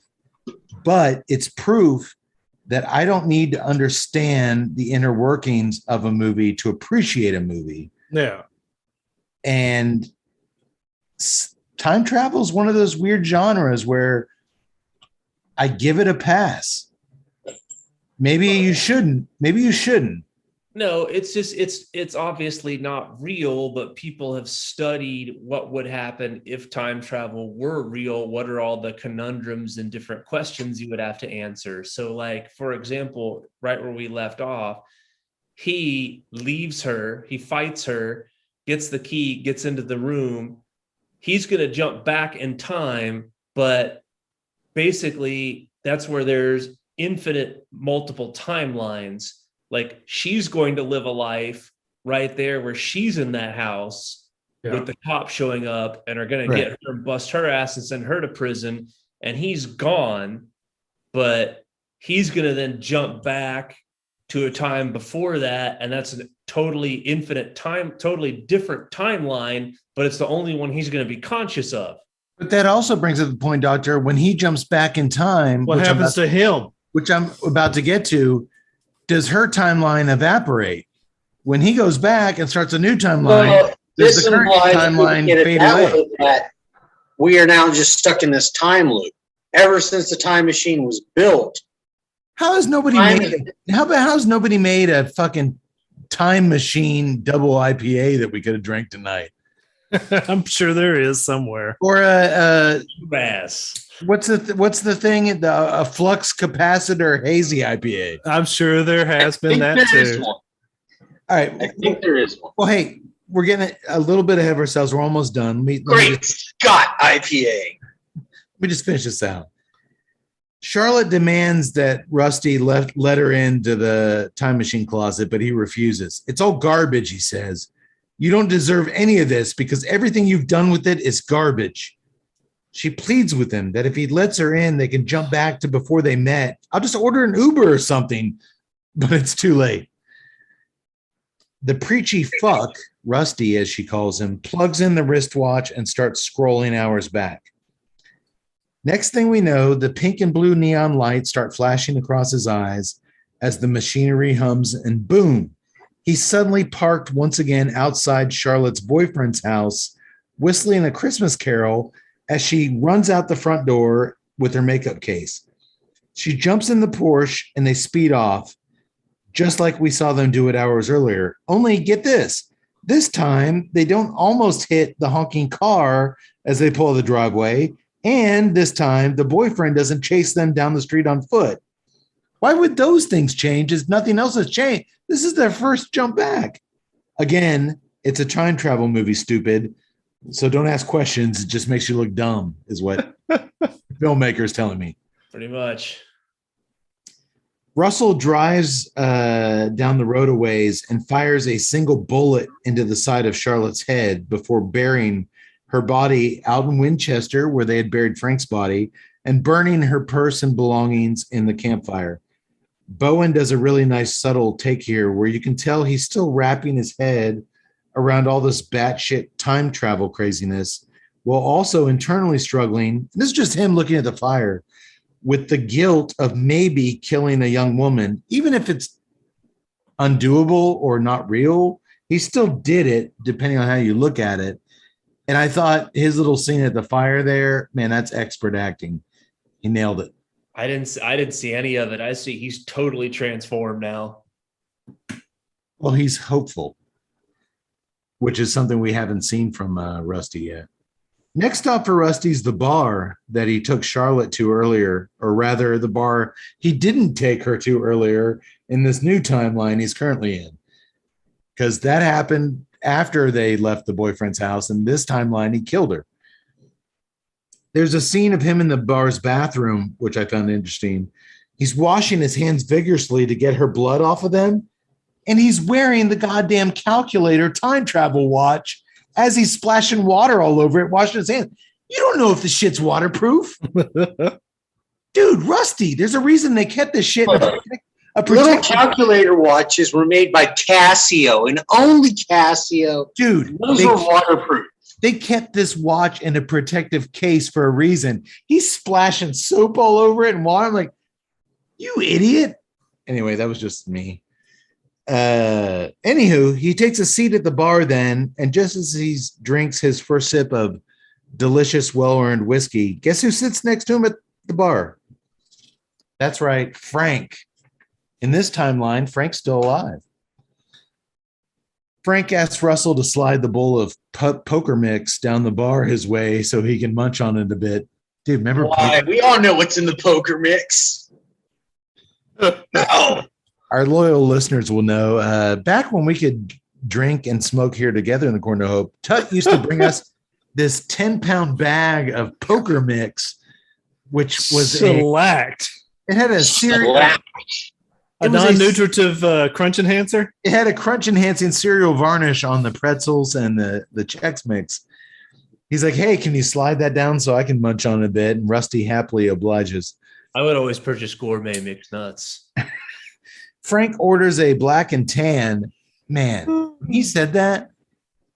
Dude, it's been 20 years since I had a fucking black and tan. I was like, I want a black and tan right now, like a real black and tan.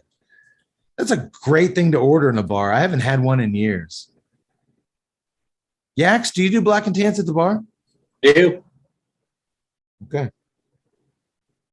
And they are delicious. Next time I'm at O'Brien's Irish Pub in downtown historic Temple, Texas, I will be drinking a black and tan. And he tells Russell that he's waiting on a flaky chick for a date who's late as usual. Russell grins in his whiskey and says, you know what? Sometimes you're better off if they never show up at all. Did you think maybe that it was going to be Charlotte showing up for a date with Frank? Well, yeah. I mean, that was the implication. Okay. It was supposed to be, but she's dead now in that timeline. But it was one of those things. But that's who he's waiting on. That's who he's waiting on. But in their timeline now, she's dead. He tells Frank, I'm celebrating alone tonight. This app I invented is about to go public. He tells the bartender, I'm buying Frank's drink. And then they hold up their cocktails and they toast to new beginnings, which ding. The end. And the end has a really upbeat, really kind of cheesy Shooter Jennings rock and roll song that plays us out through the end credits. I didn't care for that. A rare miss and an otherwise pretty damn good soundtrack and a really fucking good movie.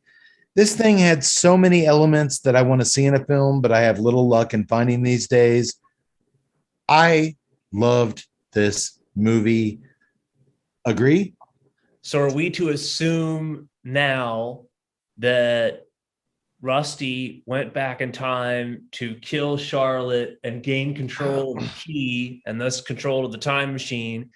And so now he goes to have a drink and she's out of the picture. Are we to assume that he's now going to go back now that he's got the key? Is he going to now go back again? He's going to drink.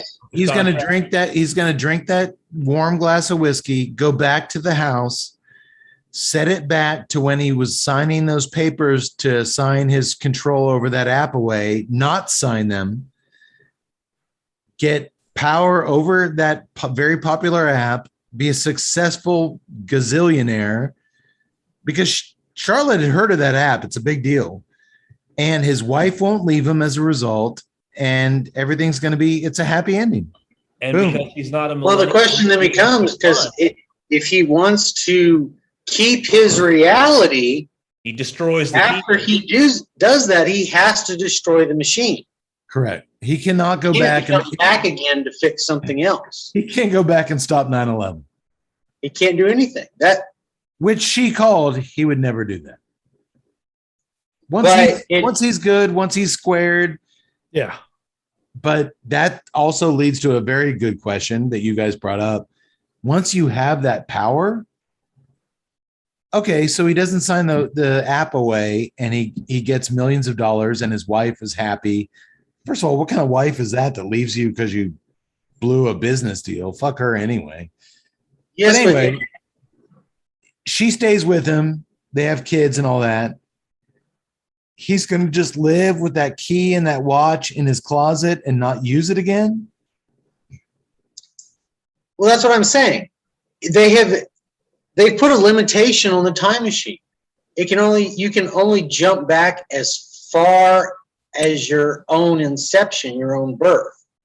Yeah, but say he makes another bad business deal 15 years down the road. I'm He's not going to saying jump back. He doesn't continually loop back on his own life. They could all do that. But you're trapped. And that's why I say you're stuck in a time loop. If someone decides to continually keep jumping back. So in this instance, if nobody else knows about the time machine and for whatever reason, nobody goes and checks on this house, if it's just whatever.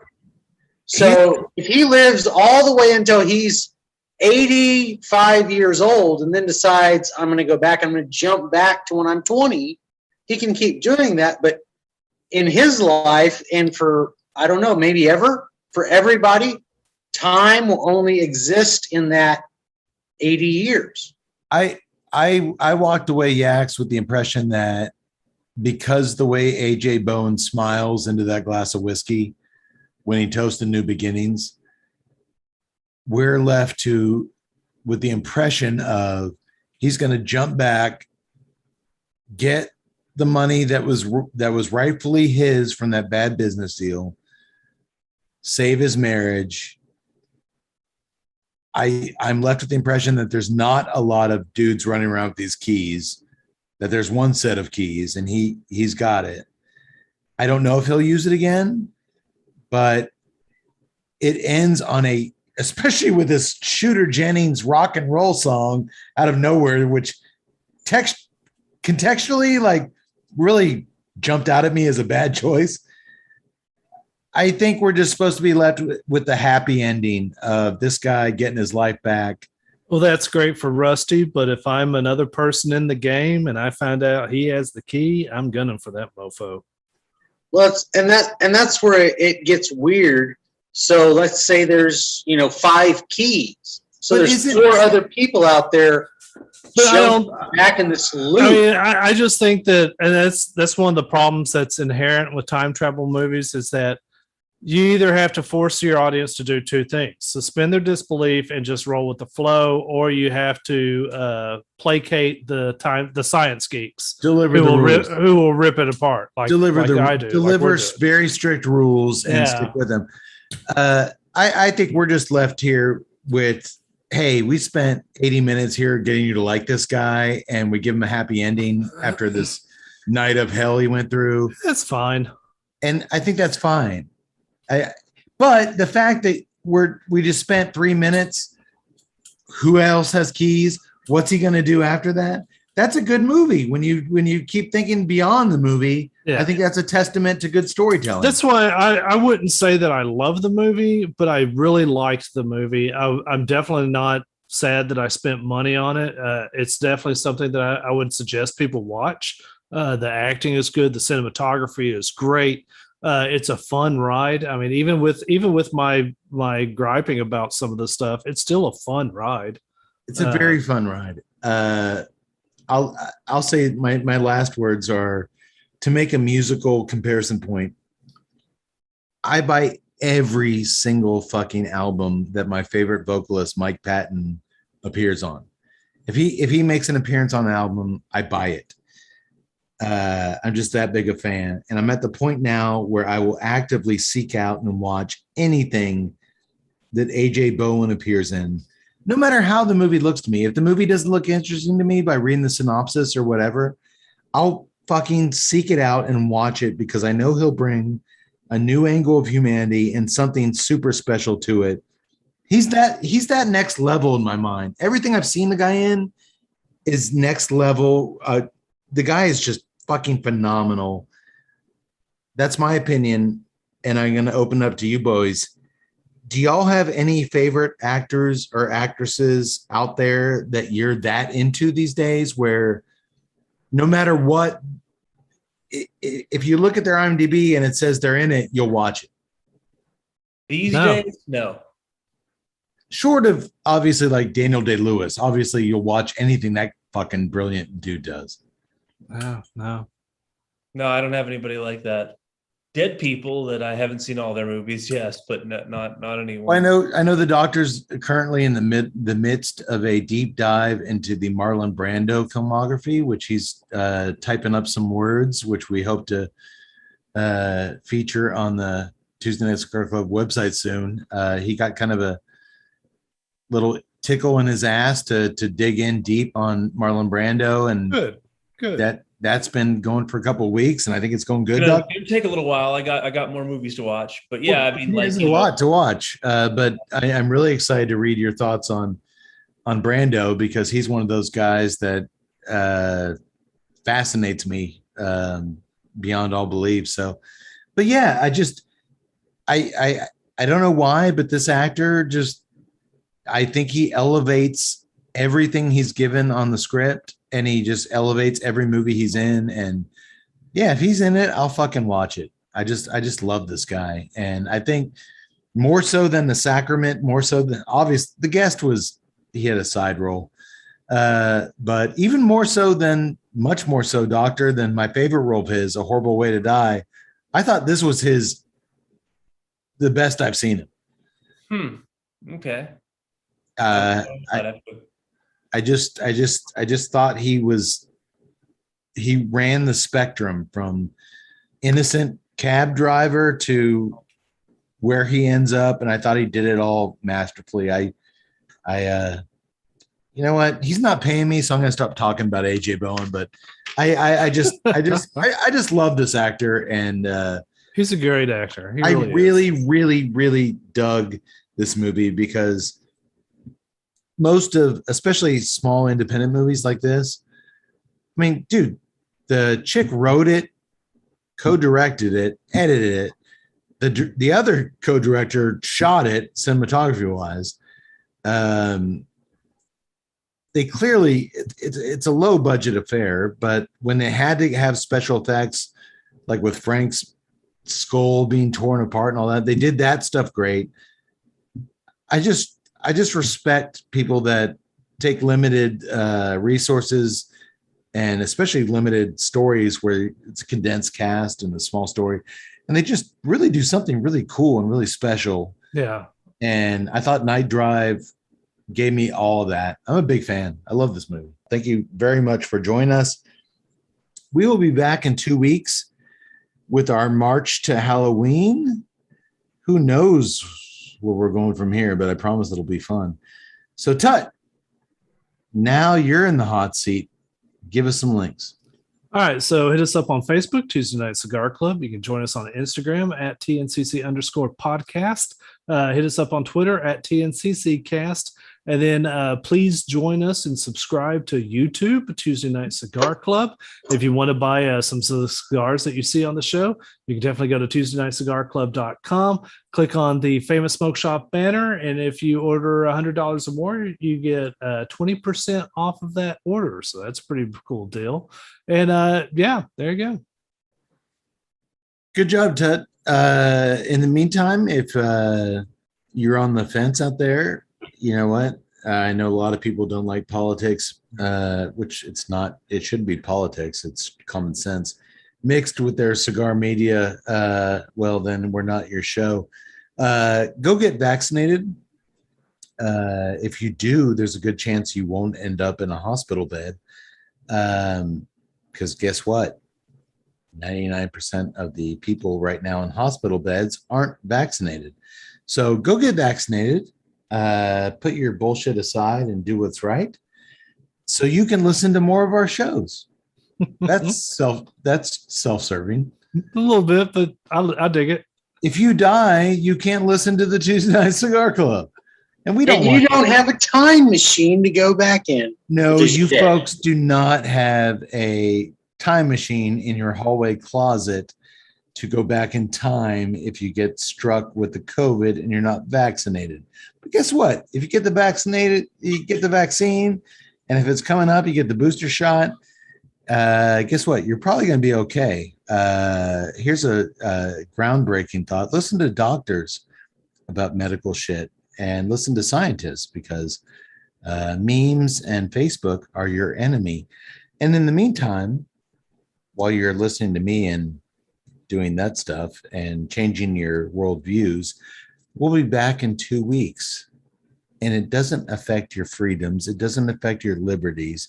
You're still cool on the American front. You're just a much more civil-minded citizen, and we'll respect you a lot more. So get this. May the wings of liberty never lose a feather, which they won't. You're not losing feathers if you get vaccinated. You're just being the right guy at the right time, or the right gal at the right time.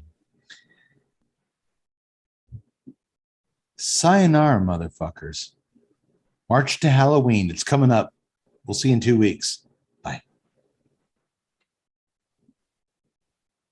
Tut, let it go for a few seconds.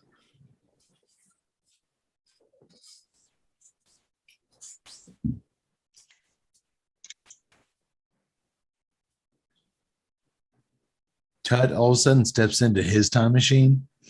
Son of a bitch. Goes back 12 years before he met any of us. Oh, great. All this work into this episode, it never exists. Fucking Tut.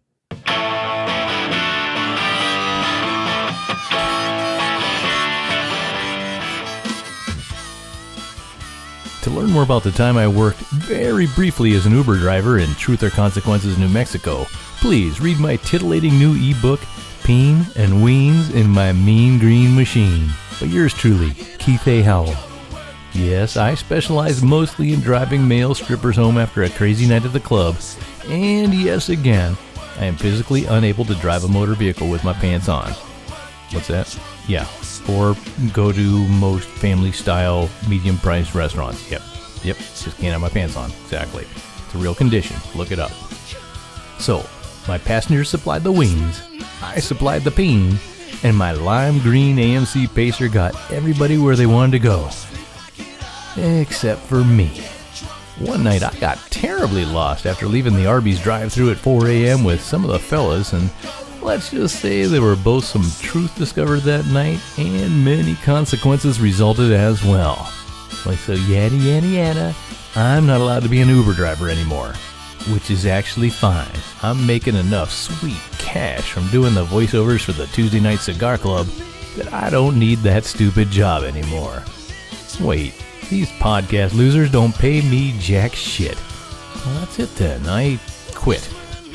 Well, I'll quit right... Well, okay, I'll quit right after I say this last part. Better do it right. To learn more about the cigars enjoyed on tonight's episode, please visit tatuajecigars.com.